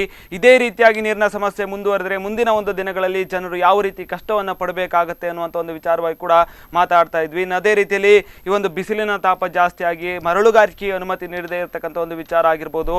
ಇನ್ನು ಅಂತರ್ಜಲ ಮಟ್ಟ ಕುಸಿತದ ವಿಚಾರವಾಗಿ ಕೂಡ ಮಾತಾಡ್ತಾ ಹೋಗ್ತೇವೆ. ಎಸ್ ಪ್ರಮೋದ್ ಅವರು, ಈಗಾಗಲೇ ಮಾತಾಡ್ತಾ ಇರೋ ಹಾಗೆ ಅಂತರ್ಜಲ ಮಟ್ಟದ ಕುಸಿತ ಏನಿದೆ ಇದು ಸಾಕಷ್ಟು ಸಮಸ್ಯೆಗಳನ್ನು ಈ ಒಂದು ಹಂತದಲ್ಲಿ ಮಾಡ್ತಾ ಇದೆ ಅಂತ. ಅಂದರೆ ಇತ್ತೀಚಿನ ದಿನಗಳಲ್ಲಿ ಈ ಒಂದು ಸಮಸ್ಯೆಯಿಂದ ನೀರಿನ ಅಭಾವ ಜಾಸ್ತಿ ಆಗ್ತಾ ಇದೆ ಅಂತ. ಆದರೆ ಹಿಂದಿನ ಒಂದು ಕಾಲದಲ್ಲಿ ಇತ್ತು ಅಂತರ್ಜಲ ಮಟ್ಟದ ಕುಸಿತದ ಒಂದು ಪ್ರಮಾಣ ಕೂಡ ಕಡಿಮೆ ಇತ್ತು. ಆದರೆ ಕಳೆದ ಒಂದು 2 ವರ್ಷದಿಂದ ಈಚೆಗೆ ಈ ಒಂದು ಪ್ರಮಾಣ ಜಾಸ್ತಿ ಆಗ್ತಾ ಇದೆ. ಯಾಕೆ ಅಂತ? ಖಂಡಿತ ಈ ಬಾರಿ ನಮ್ಮ ಈ ಒಂದು ಕರಾವಳಿಯಲ್ಲಿ ಮಂಗಳೂರು ಇರ್ಬೋದು, ಉಡುಪಿ ಇರ್ಬೋದು, ಸಾಕಷ್ಟು ಉಷ್ಣಾಂಶದಿಂದಾಗಿ ಅನೇಕ ಬಿಸಿಲಿನ ತಾಪ ಜಾಸ್ತಿ ಆಗ್ತಾ ಇದೆ. ಬಿಸಿಲಿನ ತಾಪ ಜಾಸ್ತಿ ಆಗಿರೋದರಿಂದ ಎಲ್ಲ ಕಡೆ ನೀರಿನ ಏನು ಆವಿ ಆಗಿರೋದು, ನೀರಿನ ಎಲ್ಲ ನದಿ ಇರ್ಬೋದು, ಕೆರೆ ಇರ್ಬೋದು, ಬಾವಿ ಇರ್ಬೋದು, ಇದರ ನೀರುಗಳೆಲ್ಲ ಆವಿ ಹೋಗ್ತಾ ಇದೆ. ಇದರಿಂದಾಗಿ ಈ ಒಂದು ಏನು ಉಷ್ಣಾಂಶದ ಜಾಸ್ತಿ ಆಗಿರೋದ್ರಿಂದಾಗಿ ಇಂತಹ ನೀರಿನ ಏನು ಆವಿ ಆಗಿರೋದ್ರಿಂದ ಸಾಕಷ್ಟು ನೀರಿನ ಸಮಸ್ಯೆಯನ್ನು ಉಂಟಾಗ್ತದೆ. ಈಗ ಇನ್ನೂ ಮುಂದಿನ ದಿನ ಈಗ ಜನರು ನಿರೀಕ್ಷೆಯನ್ನು ಮಾಡ್ತಾ ಇದ್ದಾರೆ. ಮುಂದೆ 1 ವಾರ ಮುಂದಿನ ಒಂದು 10-15 ದಿವಸಗಳಲ್ಲಿ ಮಳೆ ಬರಲಿಲ್ಲ ಆದರೆ ಇನ್ನಷ್ಟು ಜನರು ಸಂಕಷ್ಟಕ್ಕೆ ಎದುರಾಗ್ತದೆ. ಈಗಾಗಲೇ ನೀರಿನ ಸಮಸ್ಯೆಯಿಂದಾಗಿ ಮನೆಗೆ ಯಾರನ್ನು ನೆಂಟರನ್ನು ಬರಬೇಡಿ ಎಂಬ ಒಂದು ಮಾತನ್ನು ಕೂಡ ಜನರು ಹೇಳ್ತಾ ಇದ್ದಾರೆ ಎಂಬುದನ್ನು ನಾವು ಕಾಣ್ತಾ ಇದ್ದೇವೆ, ಕೇಳ್ತಾ ಇದ್ದೇವೆ. ಅದೇ ರೀತಿಗಳಲ್ಲಿ ಈಗ ಹೆಚ್ಚಿನ ಸಂಖ್ಯೆಗಳಲ್ಲಿ ಫ್ಲ್ಯಾಟ್ ನಿರ್ಮಾಣ ಆಗಿದೆ. ಅಲ್ಲಿ 60-70 ಮನೆಗಳು ಇರ್ತದೆ. ಆ ಮನೆಗಳಿಗೆ ಕೂಡ ಈಗ ಟ್ಯಾಂಕರ್ ಮುಖಾಂತರ ನೀರನ್ನು ಕರೆಸುವಂತಹ ಕೆಲಸ ಆಗ್ತದೆ. ಕೆಲವೊಂದು ಕಡೆ ನೀರಿನ ಅತಿ ಸಮಸ್ಯೆ ಅಂತ ಹೇಳಿದ್ರೆ ಆ ಭಾಗದ ಜನರು ಸ್ನಾನ ಮಾಡೋದು 2-3 ದಿವಸಕ್ಕೆ ಬಿಟ್ಟು ನಾವು ಸ್ನಾನ ಮಾಡ್ತಿದ್ದೇವೆ ಅಂತೇಳಿ ನೀರಿನ ಸಮಸ್ಯೆಯಿಂದಾಗಿ ಹೇಳ್ತಾ ಇದ್ದಾರೆ. ಇದೇ ರೀತಿಯಲ್ಲಿ ಮುಂದುವರಿಕೊಂಡು ಹೋದರೆ ಜನರು ಸಾಕಷ್ಟು ನೀರಿನ ಸಮಸ್ಯೆಯನ್ನು ಅನುಭವಿಸ್ತಾರೆ. ಇದರಿಂದ ಸ್ಥಳೀಯವಾಗಿ ತಮ್ಮ ದಿನನಿತ್ಯದ ಬಳಕೆಗೆ ಬೇಕಾದಷ್ಟು ನೀರು ಸಿಗದೆ ಜನರು ತುಂಬ ತೊಂದರೆಯನ್ನು ಅನುಭವಿಸಬೇಕಾಗ್ತದೆ. ಈಗ ನಗರಸಭೆ ವಿಚಾರಕ್ಕೆ ಬಂದರೆ ಬಹುಶಃ ಬಜೆ ಡ್ಯಾಮ್ ಇಂದ ಅವರು ನೀರನ್ನು ತೆಗೆದುಕೊಂಡು ಬರ್ತಾ ಇದ್ದಾರೆ. ಅಲ್ಲೂ ಕೂಡ ಕೃಷಿಕರಿಗೆ ನಿರ್ಬಂಧ ಹೇರಿರೋದ್ರಿಂದ ಅವರಿಗೂ ಕೂಡ ಸಾಕಷ್ಟು ತೊಂದರೆಗಳಾಗ್ತಾ ಇದೆ. ಕೃಷಿಗೆ ನೀರಿಲ್ಲದೆ ಇರತಕ್ಕಂಥ ಒಂದು ಸಮಸ್ಯೆಗಳು, ಅದಕ್ಕೋಸ್ಕರ ಅವರು ಪ್ರತಿಭಟನೆಗಳನ್ನು ಕೂಡ ಮಾಡಿದ್ದಾರೆ. ಇದನ್ನೆಲ್ಲ ನೋಡ್ತಾ ಹೋದ್ರೆ ಏನ್ ಮಾಡ್ಬೇಕಾಗುತ್ತೆ ಮುಂದಿನ ಒಂದು ಹಂತದಲ್ಲಿ? ಒಂದು ಮಾತಾಡ್ತೇನೆ. ಕಾಪು ಪುರಸಭಾಧಿಕಾರಿಗಳಾದಂತ ರಾಯಪ್ಪ ಅವರು ನಮ್ಮ ಜೊತೆ ದೂರವಾಣಿ ಸಂಪರ್ಕದಲ್ಲಿದ್ದಾರೆ. ಸರ್ ನಮಸ್ತೆ. ನಮಸ್ತೆ, ಹೇಳಿ ಸರ್. ಈಗಾಗಲೇ ಕಾಪು ಪುರಸಭಾ ವ್ಯಾಪ್ತಿಯಲ್ಲೂ ಕೂಡ ಈ ಒಂದು ಉಡುಪಿ ಜಿಲ್ಲೆಯಲ್ಲಿ ಪ್ರಮುಖವಾಗಿ ನೀರಿನ ಸಮಸ್ಯೆಗಳು ನಿರ್ಮಾಣ ಆಗಿತ್ತು. ಪ್ರತಿನಿತ್ಯವೂ ಕೂಡ ನೀರಿಗಾಗಿ ಹಾಹಾಕಾರವನ್ನ ಆಗಿರ್ತಕ್ಕಂಥ ಒಂದು ಘಟನೆಗಳು ಕೂಡ ನೀವು ನೋಡ್ಬೋದು. ಅದೇ ರೀತಿಯಲ್ಲಿ ಪುರಸಭೆಯಲ್ಲಿ ನೀವು ಯಾವ ರೀತಿಯಾದಂತಹ ಒಂದು ಕ್ರಮಗಳನ್ನು ಕೈಗೊಂಡಿದ್ದೀರಿ ಸರ್ ನೀರಿನ ಒಂದು ವಿಚಾರವಾಗಿ? ನಮ್ಮಲ್ಲಿ ಓಸತಿ ಬಾವಿಗಳೆಲ್ಲ ಉಳ್ಳುತ್ತಿದ್ದೀವಿ ಮತ್ತು ಬೋರ್ಗಳು ಬೇಕಾದ ಅವಶ್ಯಕತೆ ಇರುವಂತಹ ಬೋರ್ಗಳನ್ನ ಓಸತಿ ನಾವು ಹಾಕಿದೀವಿ ಮತ್ತು ಪ್ರೈವೇಟ್ ಇಂದ 2 ಬಾವಿಗಳನ್ನು ಪಡೆದುಕೊಂಡಿದ್ದೀವಿ. ಯಾವುದೇ ಅದಕ್ಕೆ ಶುಲ್ಕ ಇಲ್ಲ, ಫ್ರೀ ಆಗಿ ಕೊಟ್ಟಿದ್ದಾರೆ ದಾನಿಗಳು. 2 ಬಾವಿಗಳ, ಒಂದು ಸ್ಟೇಟ್ ಬ್ಯಾಂಕ್ ಹತ್ರ ಕೆಳಗೆ ಒಬ್ರು, ಮತ್ತೆ ಪಡುವಲ್ಲಿ ಒಬ್ರು ಕೊಟ್ಟಿದ್ದಾರೆ ಬಾವಿಗಳನ್ನ, 2 ಬಾವಿಗಳನ್ನ. ಅದರ ಮೂಲಕ ನಾವು ಲಿಫ್ಟ್ ಮಾಡಿ ಕೊಡ್ತಾ ಇದ್ವಿ, ಡೈಲಿ ಕೊಡ್ತಾ ಇದ್ವಿ. ಏನಂದ್ರೆ ಈ 5 ಎತ್ತರ ಪ್ರದೇಶಗಳಲ್ಲಿ ಒಂದು 2-3 ಮನೆಗಳಿಗೆ ತೊಂದರೆ ಆಗ್ತಾ ಇದೆ. ಆದ್ರೆ ನಮ್ಮ ವಾಲ್ ಮೇಲೆ ಕಳಿಸಿ ಅಲ್ಲಿ ವಾಲ್ಗಳನ್ನ ಕಂಟ್ರೋಲ್ ಹಾಕಿ ಆದಷ್ಟು ನೀರು ಹೋಗ್ಲಿಕ್ಕೆ ವ್ಯವಸ್ಥೆ ಮಾಡ್ತಾ ಇದ್ವಿ. ಈಗ ಬೇರೆ ಕಡೆಗಳಲ್ಲೂ ಕೂಡ ಈ ರೀತಿಯಾದಂತ ಒಂದು ಸಮಸ್ಯೆಗಳಿದೆ. ಒಂದು ನಗರಸಭೆ ವ್ಯಾಪ್ತಿಯಲ್ಲೂ ಕೂಡ ಸಾಕಷ್ಟು ಸಮಸ್ಯೆಗಳಿದೆ. ಇದನ್ನೆಲ್ಲ ನೋಡ್ತಾ ಹೋದ್ರೆ ನೀವು ಯಾವ ರೀತಿಯಾದಂತ ಒಂದು ಸಲಹೆಗಳನ್ನ ಕೊಡ್ತೀರಿ ಅಂತ? ಅಂದ್ರೆ ಕೆರೆ ಕೊಳ್ಳಗಳನ್ನ ಗುರುತಿಸಿ ಅದನ್ನ ಅಭಿವೃದ್ಧಿ ಪಡಿಸುವಂತ ಒಂದು ರೀತಿ, ಇನ್ನು ನದಿಗಳು ಕಲುಷಿತ ಆಗಿರುತ್ತೆ ಅದನ್ನ ಸ್ವಚ್ಛ ಮಾಡುವಂತ ಒಂದು ರೀತಿ, ಇದಕ್ಕೆ ನಿಮ್ಮ ಒಂದು ಅಭಿಪ್ರಾಯಗಳು, ಸಲಹೆಗಳೆಲ್ಲ ಏನಿರುತ್ತೆ ಸರ್? ಏನಿಲ್ಲ, ಈಗಾಗಲೇ ನಾವು ಕಾಪುವಲ್ಲಿ ಕಳೆದ ವರ್ಷದಲ್ಲಿ 8 ಕೆರೆಗಳನ್ನ ಹೊಸ ಕೆರೆಗಳನ್ನ ನಿರ್ಮಾಣ ಮಾಡಿದ್ವಿ. ಆ 8 ಕೆರೆಗಳನ್ನ ಅಭಿವೃದ್ಧಿ ಪಡಿಸಿದ್ವಿ. ಅದರ ಮೂಲಕ ಅಂತರ್ಜಲ ಹೆಚ್ಚಾಗಿದೆ ನಮ್ಮಲ್ಲಿ. ಪಡುವಲ್ಲಿ ಇರ್ಬೋದು, ನಮ್ಮ ಮೂಳೂರಲ್ಲಿ ಒಂದು ಕೆರೆಯನ್ನು ನಾವು ಮಾಡಿದ್ವಿ. ಮತ್ತೆ ಎಲ್ಲೆಲ್ಲಿ ನೀರಿನ ಸೋರ್ಸ್ ಇದೆ ಅದನ್ನ ಪುನರ್ ನಿರ್ಮಾಣಕ್ಕೆ ನಾವು ಹೆಚ್ಚಿನ ಒತ್ತು ಕೊಟ್ಟಿದ್ವಿ.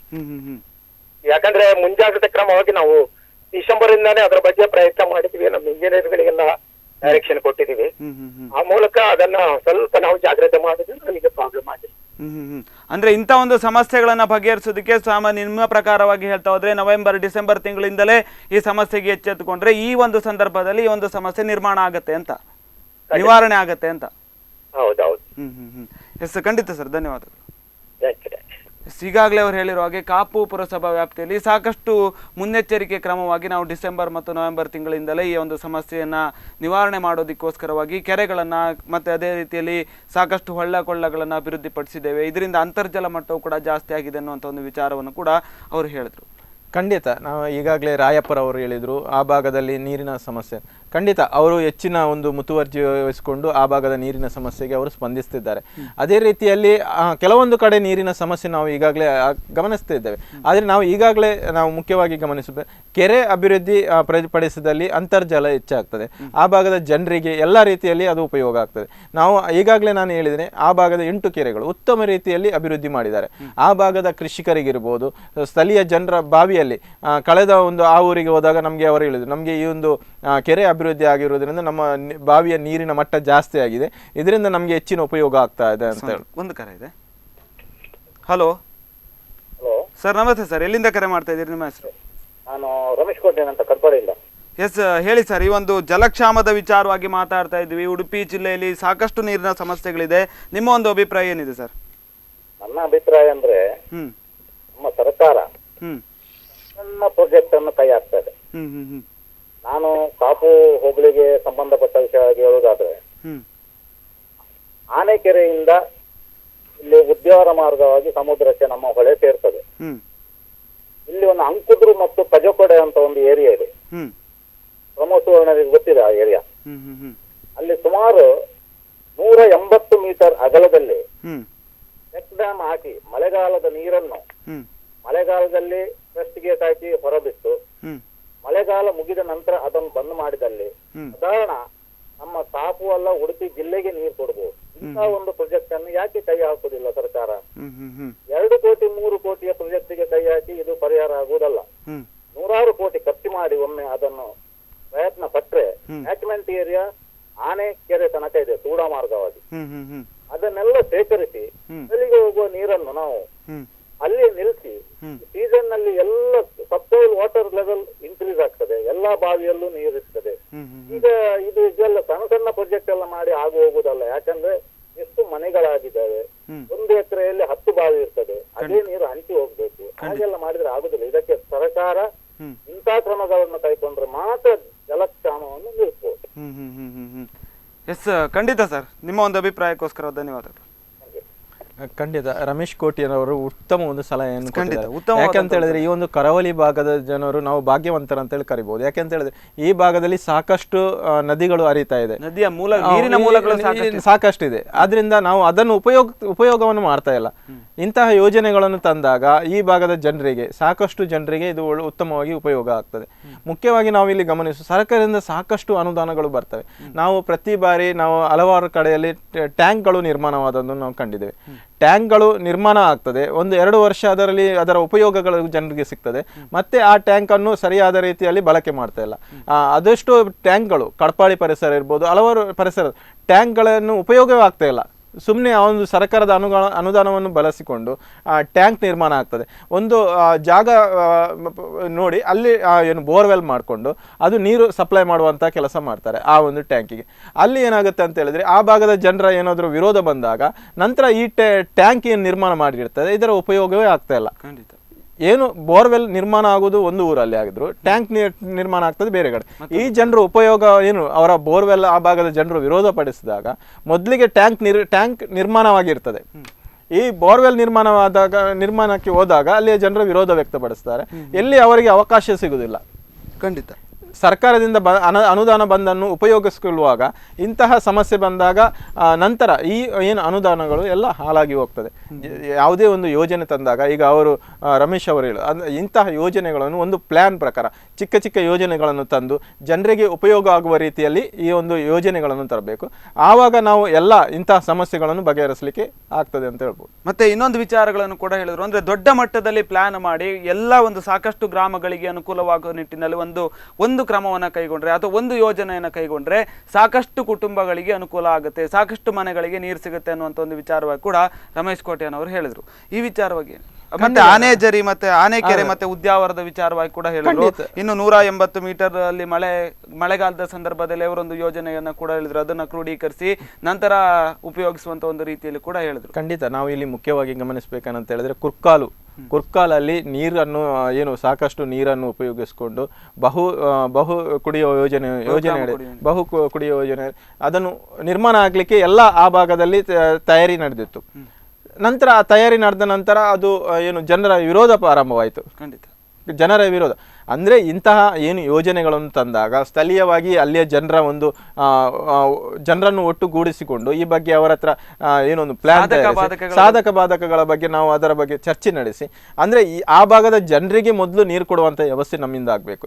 ನಂತರ ಅಲ್ಲಿಂದ ಬೇರೆ ಊರಿಗೆ ಈಗ ನಾವು ಆ ಒಂದು ಆ ಭಾಗದ ಜನರ ಏನು ಅಂತ ಹೇಳಿದ್ರೆ ನಮಗೆ ನೀರು ಕೊಡದೆ ಬೇರೆ ಊರಿಗೆ ನೀರನ್ನು ತೆಗೆದುಕೊಂಡು ಹೋಗ್ತಾರೆ ಅಂತ. ಆದರೆ ಇವರು ಮೊದಲೇ ಆ ಬಗ್ಗೆ ಒಂದು ಪ್ಲಾನ್ ಮಾಡಿಕೊಂಡು ಆ ಜನರನ್ನು ಒಂದು ಒಮ್ಮತಕ್ಕೆ ತೆಗೆದುಕೊಂಡು ಇಂತಹ ಯೋಜನೆಗಳನ್ನು ತರಬೇಕು. ಆವಾಗ ಆ ಒಂದು ಭಾಗದ ನೀರಿನ ಸಮಸ್ಯೆಗೆ ಏನೊಂದು ಅಂತ್ಯ ಆಡ್ಬೋದು ಅಂತೇಳಿ. ಆದರೆ ಸಾಕಷ್ಟು ಅನುದಾನಗಳನ್ನು ನಾವು ತರ್ತೇವೆ, ಇಂತಹ ಯೋಜನೆಗಳು ಆರಂಭ ಆಗ್ತದೆ, ಆದರೆ ಜನರಿಗೆ ಸರಿಯಾಗಿ ಅದು ಮುಟ್ತಾ ಇಲ್ಲ.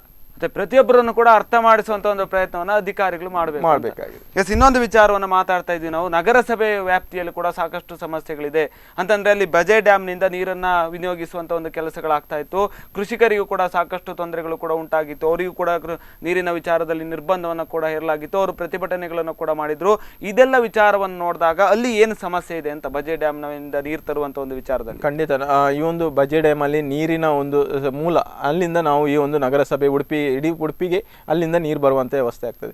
ಇಲ್ಲಿ ನಾವು ಮುಖ್ಯವಾಗಿ ಗಮನಿಸಬೇಕಂತ ಹೇಳಿದ್ರೆ ಕಳೆದ ಒಂದು 3-4 ತಿಂಗಳ ಹಿಂದುಗಡೆ ಅಲ್ಲಿಯ ಆ ಭಾಗದ ಏನು ನದಿಗಳಿಗೆ ಕೊಟ್ಟಂಥ ಕೆರೆಗಳಿಗೆ ಕೃಷಿ ಭೂಮಿಗೆ ಉಪಯೋಗಿಸಿದಂಥ ಎಲ್ಲ ಪಂಪ್ಗಳನ್ನು ಬಂದ್ ಮಾಡುವಂಥ ಕೆಲಸ ಮಾಡಿದ್ದಾರೆ ಅಂತೇಳಿ ಅವರು ಪ್ರತಿಭಟನೆಯನ್ನು ಕೂಡ ಮಾಡ್ತಾಯಿದ್ರು. ಇದರಿಂದ ಒಂದು ಬದಿಯಲ್ಲಿ ಕೃಷಿಕರಿಗೂ ತೊಂದರೆ ಆಗ್ತಾ ಇತ್ತು. ಅದೇ ರೀತಿಯಲ್ಲಿ ನಾವು ಇಲ್ಲಿ ಮುಖ್ಯವಾಗಿ ಗಮನಿಸಬೇಕು, ಆ ಭಾಗದಿಂದ ಬರುವಂಥ ನೀರಿನ ಸೋರ್ಸ್ ಕಡಿಮೆ ಆಗ್ತದೆ, ಅಲ್ಲಿ ನೀರು ಕಡಿಮೆ ಆಗ್ತದೆ, ಮಟ್ಟ ಕಡಿಮೆ ಆಗ್ತಾ ಇರೋದ್ರಿಂದ ಈ ಭಾಗಕ್ಕೆ ನೀರಿನ ಸಮಸ್ಯೆ ನಗರಸಭೆ ವ್ಯಾಪ್ತಿಯಲ್ಲಿರುವಂಥ ಹಲವಾರು ಕಡೆಯಲ್ಲಿ ಕಡೆಕಾರ್ ಇರ್ಬೋದು, ಅಂಬಾಗಿಲು ಇರ್ಬೋದು, ಈ ಭಾಗದಲ್ಲಿ ಸಾಕಷ್ಟು ನೀರಿನ ಸಮಸ್ಯೆಗಳನ್ನು ಉದ್ಭವ ಆಗ್ತಿತ್ತು. ಈಗ ಈ ಒಂದು ನಗರಸಭೆ ವ್ಯಾಪ್ತಿಗೆ ಟ್ಯಾಂಕರ್ ಮುಖಾಂತರ ಕೆಲವೊಂದು ಕಡೆಗೆ ಜನಪ್ರತಿನಿಧಿಗಳು ನೀರನ್ನು ಕೊಡುವಂಥ ಕೆಲಸ ಮಾಡ್ತಾ ಇದ್ದಾರೆ. ಬೇರೆ ಬೇರೆ ಸಂಘ ಸಂಸ್ಥೆಗಳು ನೀರನ್ನು ಕೊಡುವಂಥ ವ್ಯವಸ್ಥೆ ಮಾಡ್ತಾ ಇದೆ. ಸರಿಯಾಗಿ ಒಂದು ಕೆಲವೊಂದು ಏನು ಗ್ರಾಮೀಣ ಪ್ರದೇಶಗಳಲ್ಲಿ 3 ಸೆನ್ಸ್ 4 ಸೆನ್ಸ್ಗಳನ್ನು ಮನೆ ಕಟ್ಟಿ ಜನರು ವಾಸವನ್ನು ಮಾಡ್ತಾ ಇದ್ದಾರೆ. ಆ ಭಾಗದ ಜನರು ಸಾಕಷ್ಟು ನೀರಿನ ಸಮಸ್ಯೆಯನ್ನು, ಯಾಕಂತ ಹೇಳಿದ್ರೆ ಆ ಟೈಮಿಗೆ ಸರಿ ಟ್ಯಾಂಕರ್ ಬರುವಾಗ ಇವರು ಬಕೆಟ್ಗಳನ್ನು ಇಟ್ಕೊಂಡು ಹೋಗಿ ರಸ್ತೆ ಬದಿಯಲ್ಲಿ ಕಾಯುವಂಥ ಕೆಲಸ ಆಗ್ತಾ ಇದೆ. ಹಲವಾರು ಕೆಲಸ ಕಾರ್ಯಗಳನ್ನು ಬಿಟ್ಟು ಕಾಯುವಂಥ ಕೆಲಸ ಆಗಿದೆ. ಇದು ಎಲ್ಲೋ ಒಂದು ಕಡೆ ಜನರ ಮೇಲೆ ಸಾಕಷ್ಟು ಪರಿಣಾಮ ಬೀಳ್ತಾ ಇದೆ. ಇದರಿಂದ ನಾವು ಜನರು ಎಚ್ಚೆತ್ತುಕೊಳ್ಬೇಕಾಗಿದೆ. ಇಂತಹ ಸಮಸ್ಯೆಗಳನ್ನು ನಾವೇ ಏನು ಮಾಡ್ಕೊಂಡು ಬಂದಾಗೆ ಆಗ್ತದೆ. ಈಗ ಅಲ್ಲಿ ಬಜೆ ಡ್ಯಾಮಲ್ಲಿ ಸಾಕಷ್ಟು ನೀರಿನ ಕುಸಿತ ಆಗಿರೋದ್ರಿಂದ ಇಲ್ಲಿಯ ಜನರಿಗೆ ನೀರಿನ ಸಮಸ್ಯೆ ಆಗ್ತಾ ಇದೆ.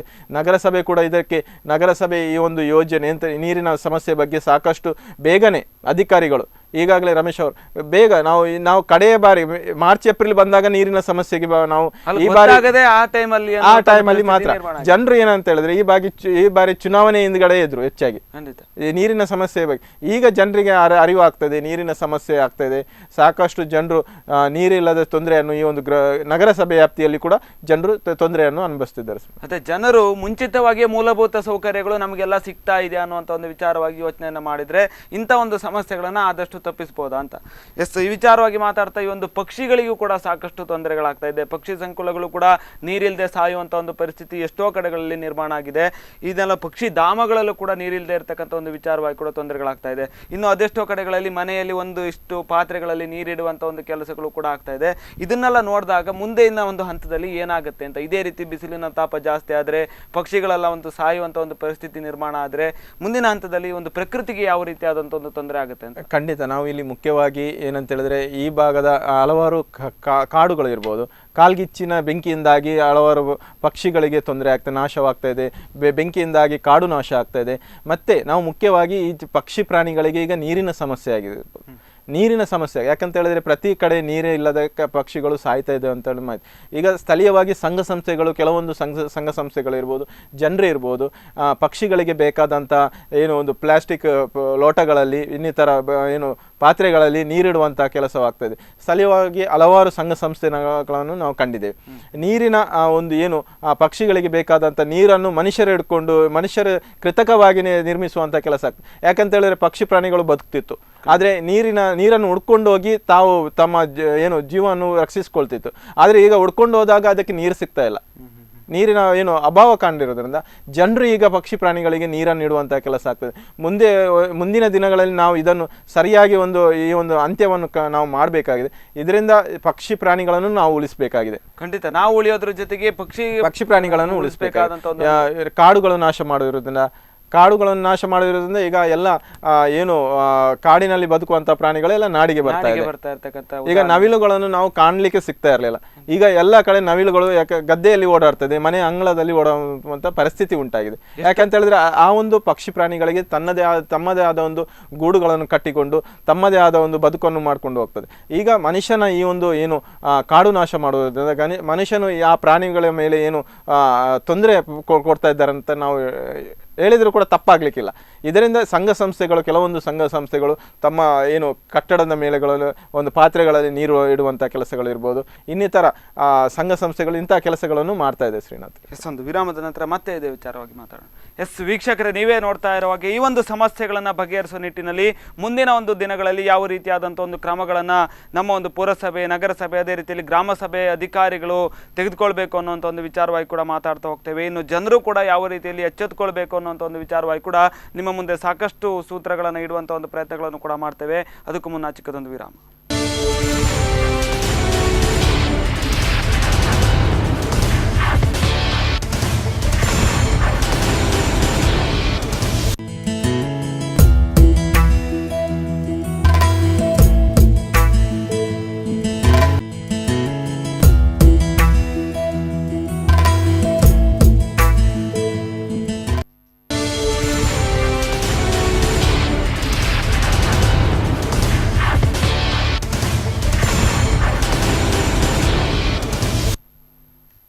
ವಿರಾಮದ ನಂತರ ಪ್ರೈಮ್ ಟೈಮ್ ಡಿಬೇಟ್ಗೆ ಮತ್ತೆ ಸ್ವಾಗತ. ನಾವು ಉಡುಪಿ ಜಿಲ್ಲೆಯ ವ್ಯಾಪ್ತಿಯಲ್ಲಿ ಏನೇನೆಲ್ಲ ಸಮಸ್ಯೆಗಳಾಗ್ತಾ ಇದೆ ನೀರಿಂದು ಅನ್ನುವಂಥ ಒಂದು ವಿಚಾರವಾಗಿ ನಿಮ್ಮ ಮುಂದೆ ಇಟ್ಟಿದ್ವಿ. ಇನ್ನು ಮಂಗಳೂರಿನ ವಿಚಾರವಾಗಿ ಬಂದರೆ ಕೂಡ ಅಲ್ಲೂ ಕೂಡ ಸಾಕಷ್ಟು ಸಮಸ್ಯೆಗಳಿದೆ. ಇನ್ನು ನೇತ್ರಾವತಿ ನದಿ ತಿರುವಿನ ಒಂದು ಯೋಜನೆಗಳು ಕೂಡ ಆಯಿತು. ಆ ಸಂದರ್ಭದಲ್ಲಿ ಸಾಕಷ್ಟು ಪ್ರತಿಭಟನೆಗಳು ಕೂಡ ಆಯಿತು. ಈ ಒಂದು ನದಿ ತಿರುವಿನಿಂದ ಸಾಕಷ್ಟು ತೊಂದರೆಗಳಾಗುತ್ತೆ, ಜನರಿಗೆ ನೀರಿನ ಒಂದು ಹಾಹಾಕಾರ ಆಗುತ್ತೆ ಅನ್ನುವ ನಿಟ್ಟಿನಲ್ಲಿ ಕೂಡ ಸಾಕಷ್ಟು ಪ್ರತಿಭಟನೆಗಳ ಹಂತವು ಕೂಡ ತಲುಪಿತು. ಆ ವಿಚಾರ ಬೇಡ, ನದಿ ತಿರುವಿನ ಒಂದು ಯೋಜನೆಗಳನ್ನು ಮಾಡೋದು ಬೇಡ ಅನ್ನುವ ನಿಟ್ಟಿನಲ್ಲೂ ಕೂಡ ಸಾಕಷ್ಟು ಆಕ್ರೋಶಗಳು ಕೂಡ ಕೇಳಿ ಬಂತು. ಈ ವಿಚಾರವನ್ನು ಮಾತಾಡ್ತಾ ಹೋದರೆ ಈ ಒಂದು ಮಂಗಳೂರಿನಲ್ಲೂ ಕೂಡ ಏನು ಸಮಸ್ಯೆಗಳೇನು ಕಮ್ಮಿ ಇಲ್ಲ, ಜಾಸ್ತಿನೇ ಇದೆ. ಒಂದು ಮರಳಿನಿಂದ ಸಮಸ್ಯೆಗಳಾಗಿರ್ತಕ್ಕಂಥದ್ದು, ಅಂತರ್ಜಲ ಮಟ್ಟ ಕುಸಿತ ಆಗಿರ್ತಕ್ಕಂಥದ್ದು, ಅದೇ ರೀತಿಯಲ್ಲಿ ಇವೆರಡರಿಂದ ನೀರಿನ ಒಂದು ಸಮಸ್ಯೆಗಳು ಕೂಡ ಜಾಸ್ತಿ ಆಗಿರ್ತಕ್ಕಂಥದ್ದು. ಇನ್ನು ಅದರ ಜೊತೆಗೆ ನೇತ್ರಾವತಿ ನದಿ ತಿರುವಿನ ಒಂದು ವಿಚಾರವಾಗಿ ಕೂಡ ತೊಂದರೆಗಳಾಗ್ತಾ ಇರುವಂಥದ್ದು ವಿಚಾರ. ಖಂಡಿತ ಈ ಒಂದು ಮಂಗಳೂರಿನ ಜನರಿಗೆ ಈ ಒಂದು ನೇತ್ರಾವತಿ ನದಿ ತಿರುವಿನಿಂದಾಗಿ ಖಂಡಿತವಾಗಿ ಆ ಭಾಗದ ಜನರಿಗೆ ಈಗ ಎಫೆಕ್ಟ್ ಆಗಿದೆ ಅಂತ ಹೇಳ್ಬೋದು. ನಾವು ಈಗ ಮಂಗಳೂರಲ್ಲಿ ಸಾಕಷ್ಟು ನೀರಿನ ಸಮಸ್ಯೆ ಅನುಭವಿಸ್ತಿದ್ದಾರೆ. ಅಲ್ಲಿ ಸಾಕಷ್ಟು ಆ ಭಾಗದ ಜನರು ಈ ನೀರಿನ ಸಮಸ್ಯೆಯಿಂದಾಗಿ ಸಾಕಷ್ಟು ತಮ್ಮ ನೆಂಟರಿಷ್ಟರ ಮನೆಗೆ ಹೋಗಿ ಕೂತ್ಕೊಳ್ಳುವಂಥ ಕೆಲಸ ಆಗ್ತಿದೆ ಅಂತೇಳಿ ಒಂದು ಮಾಹಿತಿ. ಇಲ್ಲಿ ನೇತ್ರಾವತಿ ನದಿಯನ್ನು ತಿರುವು ಮಾಡೋದ್ರಿಂದ ಅಲ್ಲಿ ಡ್ಯಾಮ್ ನಿರ್ಮಾಣ ಆಗಿರೋದು, ಇದರಿಂದ ಜನರಿಗೆ ತೊಂದರೆ ಆಗ್ತದೆ. ನಮ್ಮ ಮೂಲ ನದಿಗಳು ಆ ಒಂದು ಭಾಗದ ಜನರಿಗೆ ನೀರಿನ ಒಂದು ಉಪಯೋಗಕ್ಕಾಗಿ, ನೀರಿನ ಒಂದು ಅಂತರ್ಜಲ ಜಾಸ್ತಿ ಆಗಲಿಕ್ಕೋಸ್ಕರ ಇಂತಹ ನದಿಗಳು ಉಪಯೋಗ ಆಗ್ತಾ ಇತ್ತು.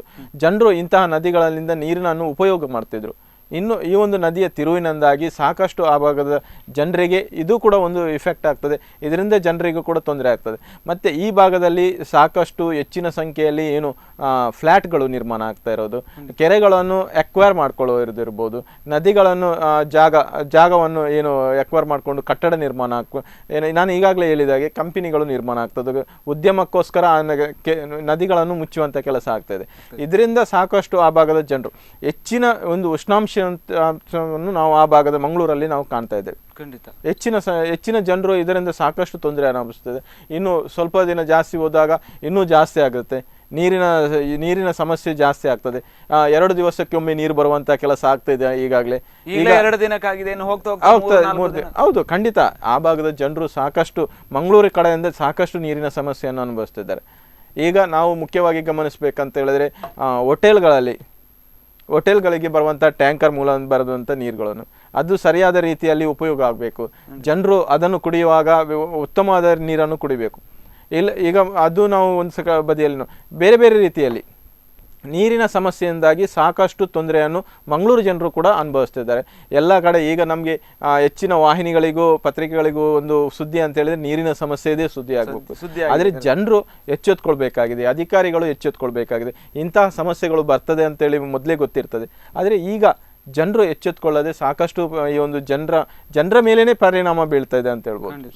ಈ ವಿಚಾರವಾಗಿ ಜಿಲ್ಲಾಡಳಿತ ಮುಂಚೆಯೇ ಈ ಒಂದು ಏನು ಸಮಸ್ಯೆಗಳಿದೆ, ಏನು ಸಮಸ್ಯೆಗಳು ಮುಂದಿನ ಒಂದು ಹಂತದಲ್ಲಿ ನಿರ್ಮಾಣ ಆಗುತ್ತೆ ಅನ್ನೋ ನಿಟ್ಟಿನಲ್ಲಿ ಜನರಿಗೆ ಒಂದು ವ್ಯವಸ್ಥಿತವಾದಂಥ ರೀತಿಯಲ್ಲಿ ಮನದಟ್ಟು ಮಾಡುವಂಥ ಒಂದು ಪ್ರಯತ್ನವನ್ನು ಮಾಡಿದರೆ ಈ ಒಂದು ಸಮಸ್ಯೆಗಳನ್ನು ಅರ್ಧದಷ್ಟು ಕಡಿಮೆ ಮಾಡ್ಬೋದಾ ಅಂತ. ಖಂಡಿತ. ಇಲ್ಲಿ ನಾವು ಮುಖ್ಯವಾಗಿ ಗಮನಿಸಬೇಕೇನಂತ ಹೇಳಿದ್ರೆ, ಜನರು ಈಗಾಗಲೇ ಗಿಡ ನೆಡುವಂಥ ಏನು ಕೆಲವೊಂದು ಕಾರ್ಯಕ್ರಮಗಳನ್ನು ಆಯೋಜನೆ ಮಾಡ್ತಾರೆ.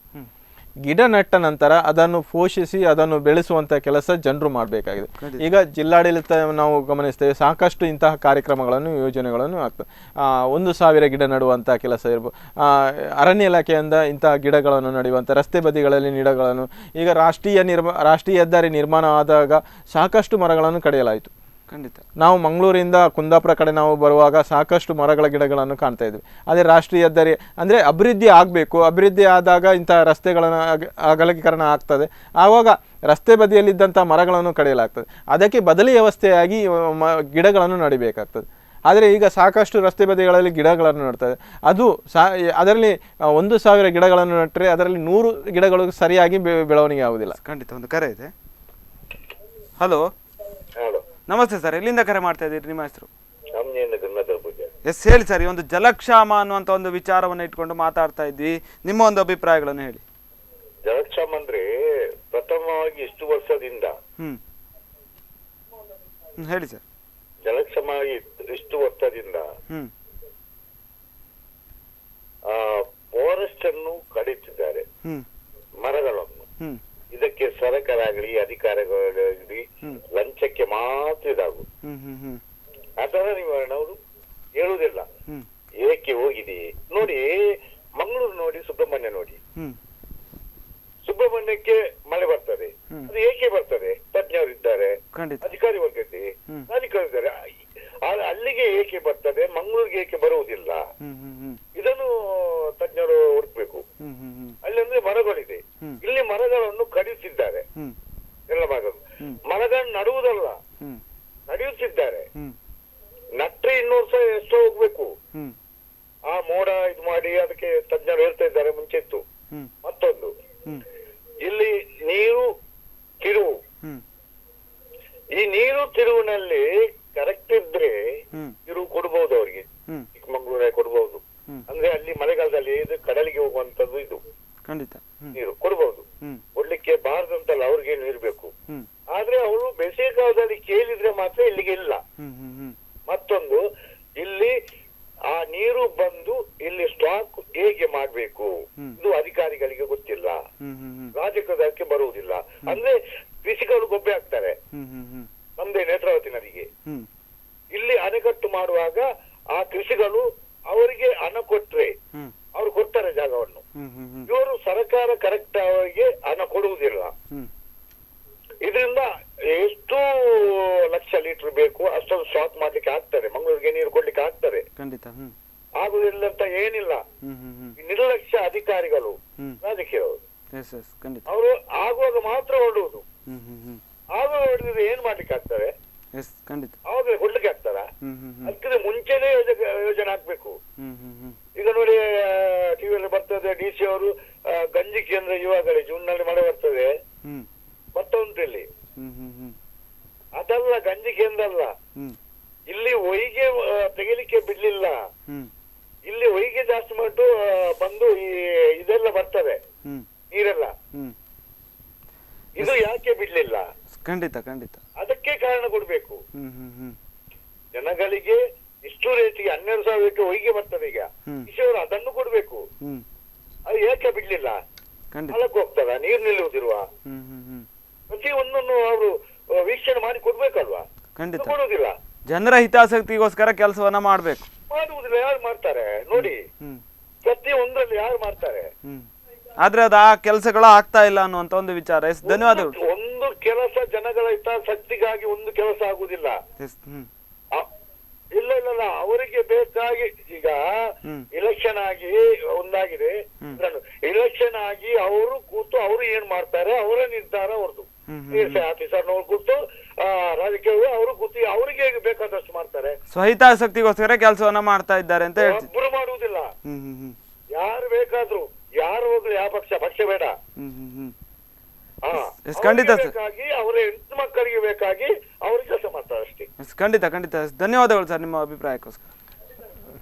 ಶ್ರೀನಾಥ್, ಖಂಡಿತ ಅವರು ಉತ್ತಮವಾದ ಒಂದು ಮಾಹಿತಿಯನ್ನು ಕೊಟ್ಟರು. ಯಾಕಂತ ಹೇಳಿದ್ರೆ ನಾವು ಇದೇ ರೀತಿಯಲ್ಲಿ ಶಿರುವ ಪರಿಸರದ ಪಿಲ್ಲರ್ ಖಾನ ಕಾಡನ್ನು ನಾವು ಗಮನಿಸಬೇಕಾಗ್ತದೆ.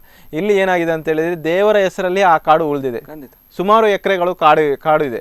ಆ ಭಾಗದಲ್ಲಿ ನಾವು ಈಗಾಗಲೇ ಪ್ರಯಾಣಿಸುವಾಗ ತಂಪಾದ ವಾತಾವರಣವನ್ನು ಗಮನಿಸ್ತೇವೆ. ಇಲ್ಲಿ ಜನರು ಏನಂತ ಹೇಳಿದ್ರೆ ಜನರು ಎಚ್ಚೆತ್ತುಕೊಳ್ಬೇಕಾಗಿದೆ.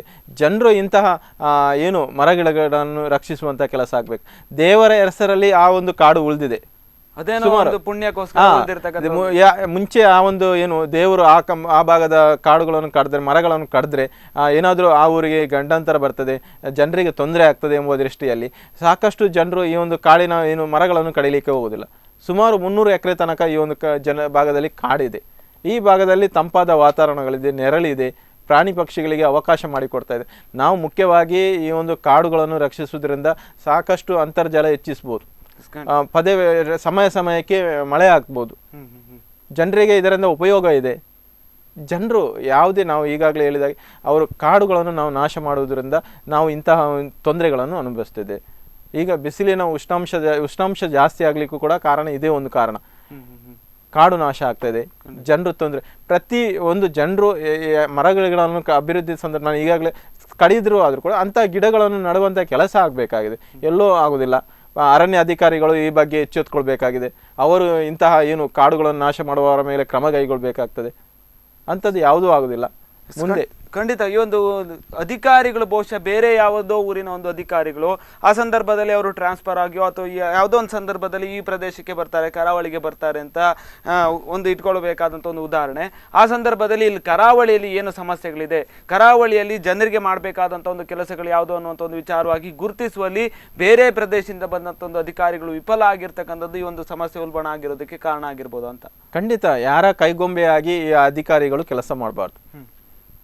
ಈ ಭಾಗದಲ್ಲಿ ಸಾಕಷ್ಟು ಕಾಡುಗಳು ನಾಶ ಆಗುವ ರೀತಿಯಲ್ಲಿದ್ದಾಗ ಅಂತ ಕ್ರಮ ಕೈಗೊಳ್ಳುವಂತ ಕೆಲಸ ಈ ಒಂದು ಅರಣ್ಯಾಧಿಕಾರಿಗಳು ಮಾಡಬೇಕು. ಇದೇ ಪ್ರದೇಶದ ಅಧಿಕಾರಿಗಳೇ ಮೇನ್ ಅಧಿಕಾರಿಗಳಾದ್ರೆ ಅಂತ ಸಂದರ್ಭದಲ್ಲಿ ಇಲ್ಲಿನ ಒಂದು ಸಮಸ್ಯೆ ಬಗ್ಗೆ ಅರಿವು ಇರ್ತದೆ ಅವರಿಗೆ. ಆವಾಗ ಈ ಒಂದು ಸಂದರ್ಭದಲ್ಲಿ ಈ ಭಾಗದ ಕಾಡುಗಳು ನಾಶ ಆಗ್ಲಿಕ್ಕೂ ನಾವು ಪ್ರತಿ ಬಾರಿ ಕಾಣ್ತೇವೆ.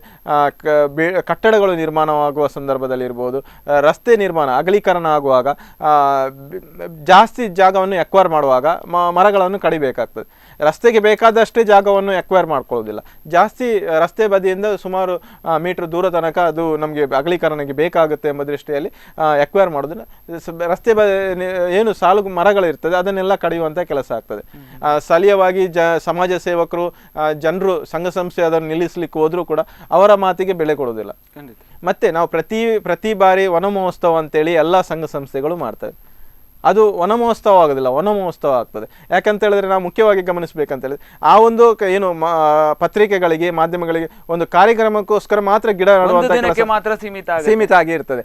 ಆದ್ರೆ ನಾವೊಂದು 2 ದಿವಸ ಬಿಟ್ಟು ಹೋದಾಗ ಅದು ಯಾವುದೇ ಅಲ್ಲಿ ಕಾಣ್ಲಿಕ್ಕೆ ಸಿಗುದಿಲ್ಲ. ಕೇವಲ ಫೋಟೋಗೋಸ್ಕರ ಮಾತ್ರ. ನಾವು ಇಲ್ಲಿ ಮುಖ್ಯವಾಗಿ ನಾವು ಇಲ್ಲಿ ಸಾಲು ಮರ ತಿಮ್ಮಕ್ಕ ಅವರನ್ನು ನಾವು ಇಲ್ಲಿ ಅವರನ್ನು ಅಭಿನಂದಿಸಬೇಕು. ಗಿಡಗಳನ್ನು ಮಕ್ಕಳ ರೀತಿಯಲ್ಲಿ ಅವರು ಸಾಕಿ ಬೆಳೆಸಿದ್ರಿಂದ ಈಗ ಆ ಭಾಗದ ಜನರಿಗೆ ತುಂಬಾ ಉಪಯೋಗ ಆಗ್ತಾ ಇದೆ. ಅದೇ ರೀತಿಯಲ್ಲಿ ಯಾವುದೇ ಆದರ್ಶ ಆಗಬೇಕು. ನಾವು ಯಾವುದೇ ಒಂದು ಸಂಘ ಸಂಸ್ಥೆ ಇರ್ಬೋದು, ಯಾವುದೇ ಒಂದು ಜನಪ್ರತಿನಿಧಿಗಳಿರ್ಬೋದು, ಯಾವುದೇ ಒಂದು ಇಂಥ ಕಾರ್ಯಕ್ರಮಗಳನ್ನು ಮಾಡಿದಾಗ ಉಪಯೋಗವಾಗುವಾಗೆ ಅದರ ಆ ಒಂದು ಗಿಡ ಮರಗಳನ್ನು ಉಳಿಸುವಂಥ ಅನೇಕ ಪಾರ್ಕ್ಗಳಿರುವಂಥ ಗಿಡಗಳನ್ನು ಕಡಿಯುವಂಥದ್ದು ಇರ್ಬೋದು. ಇನ್ನಿತರ ನಾವು ಮುಖ್ಯವಾಗಿ ಈ ಒಂದು ಉಡುಪಿ ಜಿಲ್ಲೆಯಲ್ಲಿ ನಾವು ಹಸಿರು ಜಾಸ್ತಿ ಇತ್ತು. ಎಲ್ಲ ಕಡೆ ಕಾಡು ತುಂಬಿರುವುದರಿಂದ ಗಿಡ ಮರಗಳು ಇರುವುದರಿಂದ ಈ ಭಾಗದಲ್ಲಿ ಉತ್ತಮವಾದ ಒಂದು ಎಲ್ಲ ರೀತಿಯ ಕಾಲಕಾಲಕ್ಕೆ ಚಳಿ ಇರ್ಬೋದು, ಮಳೆ ಇರ್ಬೋದು, ಎಲ್ಲ ಬಿಸಿಲಿರ್ಬೋದು, ಕಾಲಕಾಲಕ್ಕೆ ಸರಿಯಾಗಿ ಇರ್ತದೆ. ಈಗ ಎಲ್ಲ ಪರಿಣಾಮ ಮನುಷ್ಯರ ಮೇಲೆ ಬೀಳ್ತಾ ಇದೆ ಶ್ರೀ. ಖಂಡಿತ ಈ ಒಂದು ವಿಷಯದಲ್ಲಿ ನೋಡ್ತಾ ಹೋದರೆ ಈ ಎಲ್ಲ ಒಂದು ಸಮಸ್ಯೆಗಳನ್ನು ಬಗೆಹರಿಸುವ ನಿಟ್ಟಿನಲ್ಲಿ ಕೊನೆಯದಾಗಿ ಹೇಳೋದಾದರೆ ಯಾವ ರೀತಿಯಾದಂಥ ಒಂದು ಕ್ರಮಗಳನ್ನು ಈ ಒಂದು ಗ್ರಾಮ ಸಭೆಗಳು, ಅದೇ ರೀತಿಯಲ್ಲಿ ಪುರಸಭೆಗಳು ಮತ್ತು ನಗರಸಭೆಗಳು ತೆಗೆದುಕೊಳ್ಬೋದು ಅಂತ, ಜಿಲ್ಲಾಡಳಿತಗಳು ಈ ಒಂದು ಸಮಸ್ಯೆಗಳನ್ನು ಪರಿಹರಿಸುವ ನಿಟ್ಟಿನಲ್ಲಿ ಈ ಒಂದು ಸಭೆಗಳಿಗೆ ಯಾವ ರೀತಿಯಾದಂಥ ಒಂದು ಅಧಿಕಾರಿಗಳನ್ನು ಕೊಡ್ಬೋದು ಅಂತ? ಮುಖ್ಯವಾಗಿ ನಾವು ಈ ಬಾರಿ ಈ ಒಂದು ನಮ್ಮ ಕರಾವಳಿ ಭಾಗ ಮರಳಿನ ಸಮಸ್ಯೆಯಿಂದಾಗಿ ಸಾಕಷ್ಟು ನದಿಯ ನೀರು ಶೇಖರಣೆ ಆಗ್ತಾ ಇಲ್ಲ ಅಂತ ಹೇಳ್ಬೋದು. ಈ ಬಾರಿ ಇನ್ನು ಮೇ ತಿಂಗಳು ಬರ್ತದೆ, ಜೂನ್ ತಿಂಗಳ ನಂತರ ಮರಳಿನ ಸಮಸ್ಯೆ ಅಂದರೆ ಮರಳು ತೆಗಿಲಿಕ್ಕೆ ಆಗುದಿಲ್ಲ. ಮೀನುಗಳು ಅದು ಮರಿ ಇಡುವಂಥ ಸಮಯ ಇರ್ಬೋದು, ಮಳೆಗಾಲ ಇರ್ಬೋದು. ಇದರಿಂದ ಇನ್ನು ಏನಾದರೂ ನಮಗೆ ಮುಂದೆ ಒಂದು 4-5 ತಿಂಗಳು ಬಿಟ್ಟು ನಾವು ಮರಳಿನ ಒಂದು ಇದಾಗುತ್ತೆ. ಈ ಬಾರಿ ಕೂಡ ಜನರಿಗೆ ಅದೇ ಸಮಸ್ಯೆ. ಖಂಡಿತ ನದಿಯಲ್ಲಿ ನೀರು ತುಂಬುತ್ತದೆ, ನೆರೆ ಬರ್ತದೆ, ಕೃತಕ ನೆರೆ ಬರ್ತದೆ. ಇದರಿಂದ ಜನರಿಗೆ ತೊಂದರೆ ಆಗ್ತದೆ. ಆದರೆ ಜಿಲ್ಲಾಡಳಿತ ಇರ್ಬೋದು, ಜನಪ್ರತಿನಿಧಿಗಳು ಇರ್ಬೋದು, ಸ್ವಾರ್ಥವನ್ನು ಬಿಟ್ಟುಕೊಂಡು ಇಂತಹ ಪ್ರಕೃತಿಗೆ ಯಾವುದೇ ಒಂದು ಹಾನಿಯಾಗದ ರೀತಿಯಲ್ಲಿ ಅವರಿಗೂ ಕೂಡ ತಿಳಿದಿರ್ತದೆ ಇದರಿಂದ ಸಾಕಷ್ಟು ಸಮಸ್ಯೆ ಆಗ್ತದೆ. ಈ ಬಗ್ಗೆ ಮೊದಲೇ ಅವರು ಆ ಬಗ್ಗೆ ಎಲ್ಲ ತಯಾರಿ ನಡೆಸಿಕೊಂಡು ಇಂತಹ ಕೆಲಸಗಳನ್ನು ಮಾಡಬೇಕು. ಈ ಬಾರಿ ಕೂಡ ಇಂತಹ ಜನರು ಎಚ್ಚೆತ್ತುಕೊಳ್ಳದಿದ್ದರೆ ಇನ್ನಷ್ಟು ಪರಿಣಾಮ ಮುಂದಿನ ದಿನಗಳಲ್ಲಿ ಜನರೇ ಅನುಭವಿಸಬೇಕಾಗ್ತದೆ ಶ್ರೀನಾಥ್. ಖಂಡಿತವಾಗ್ಲಿ ಇಷ್ಟೊತ್ತು ಈ ಒಂದು ಕಾರ್ಯಕ್ರಮದ ವಿಚಾರವಾಗಿ, ಜಲಕ್ಷಾಮದ ವಿಚಾರವಾಗಿ, ಅದೇ ರೀತಿಯಲ್ಲಿ ಏನೆಲ್ಲ ಒಂದು ಜ್ವಲಂತ ಸಮಸ್ಯೆಗಳು ಈ ಒಂದು ಉಡುಪಿ ಭಾಗದಲ್ಲಿ ಇದೆ ಅನ್ನುವಂಥ ಒಂದು ವಿಚಾರವಾಗಿ ಹೇಳಿದ್ದಕ್ಕೆ ತುಂಬ ಧನ್ಯವಾದ. ವೀಕ್ಷಕರೇ, ನೀವೇ ನೋಡಿದ ಹಾಗೆ ಈ ಒಂದು ಉಡುಪಿ ಜಿಲ್ಲೆ, ಅದೇ ರೀತಿಯಲ್ಲಿ ಮಂಗಳೂರಿನ ಭಾಗದಲ್ಲಿ, ದಕ್ಷಿಣ ಕನ್ನಡ ಭಾಗದಲ್ಲಿ ಸಾಕಷ್ಟು ಸಮಸ್ಯೆಗಳಿದೆ. ಅದರಲ್ಲೂ ಕೂಡ ಮುಖ್ಯವಾಗಿ ನಮ್ಮನ್ನು ಕಾಡ್ತಾ ಇರ್ತಕ್ಕಂಥ ಒಂದು ಸಮಸ್ಯೆ ಅಂತಂದರೆ ಜಲಕ್ಷಾಮ. ಅದರಿಂದಾಗಿ ಮುಂದಿನ ಒಂದು ವರ್ಷದಲ್ಲಾದರೂ ಕೂಡ ಮರಗಳನ್ನು ಬೆಳೆಸುವಂಥ ಒಂದು ರೀತಿಯಲ್ಲಿ ಮರಗಳನ್ನು ಕಡಿದೇ ಇರೋ ನಿಟ್ಟಿನಲ್ಲಿ ನಾವು ಜಾಗ್ರತೆಯನ್ನು ಮತ್ತು ಎಚ್ಚರಿಕೆಯನ್ನು ವಹಿಸಬೇಕಾದಂಥ ಒಂದು ಅನಿವಾರ್ಯತೆ ಇದೆ. ಯಾಕೆಂದರೆ ನಮಗೆ ನೀರು ಅಂತಕ್ಕಂಥದ್ದು ಮೂಲಭೂತವಾದಂಥ ಒಂದು ಸೌಕರ್ಯ. ಆ ಒಂದು ಸೌಕರ್ಯವನ್ನು ಉಳಿಸ್ಕೊಳ್ಳೋದಕ್ಕೋಸ್ಕರ ನಾವು ಕೂಡ ಕಷ್ಟಪಡಬೇಕಾಗುತ್ತೆ. ಅದೇ ರೀತಿಯಲ್ಲಿ ಜಿಲ್ಲಾಡಳಿತಕ್ಕೆ, ನಗರಸಭೆಗಳಿಗೆ ಮತ್ತು ಪುರಸಭೆಗಳಿಗೆ ನಾವು ಅದಕ್ಕೆ ಸಹಾಯವನ್ನು ಮಾಡಬೇಕಾದಂಥ ಒಂದು ಅನಿವಾರ್ಯತೆಗಳು ಕೂಡ ಇದೆ. ಈ ಎಲ್ಲ ದೃಷ್ಟಿಯನ್ನು ಗಮನದಲ್ಲಿಟ್ಟುಕೊಂಡು ನೀರನ್ನು ಉಳಿಸುವಂಥ ಮತ್ತು ಕಾಡು ಪ್ರಾಣಿಗಳನ್ನು, ಪಕ್ಷಿಗಳನ್ನು ಮತ್ತು ಕಾಡನ್ನು ಉಳಿಸುವಂಥ ಒಂದು ಪ್ರಯತ್ನವನ್ನು ಮಾಡಿದರೆ ಮುಂದಿನ ವರ್ಷದಲ್ಲಿ ನಮಗೆ ಈ ಒಂದು ನೀರಿನ ಸಮಸ್ಯೆ ಸಾಕಷ್ಟು ಕಡಿಮೆ ಆಗ್ಬೋದು ಅನ್ನೋಂಥ ಒಂದು ವಿಚಾರವನ್ನು ಹೇಳ್ತಾ ಈ ಒಂದು ಕಾರ್ಯಕ್ರಮವನ್ನು ಮುಗಿಸ್ತಾ ಇದ್ದೇನೆ. ಇದೇ ಇವತ್ತಿನ ವಿಶೇಷ. ಇನ್ನಷ್ಟು ಸುದ್ದಿ ಮತ್ತು ಮನೋರಂಜನೆಗಳಿಗಾಗಿ ನೋಡ್ತಾ ಇರಿ ಸ್ಪಂದನ.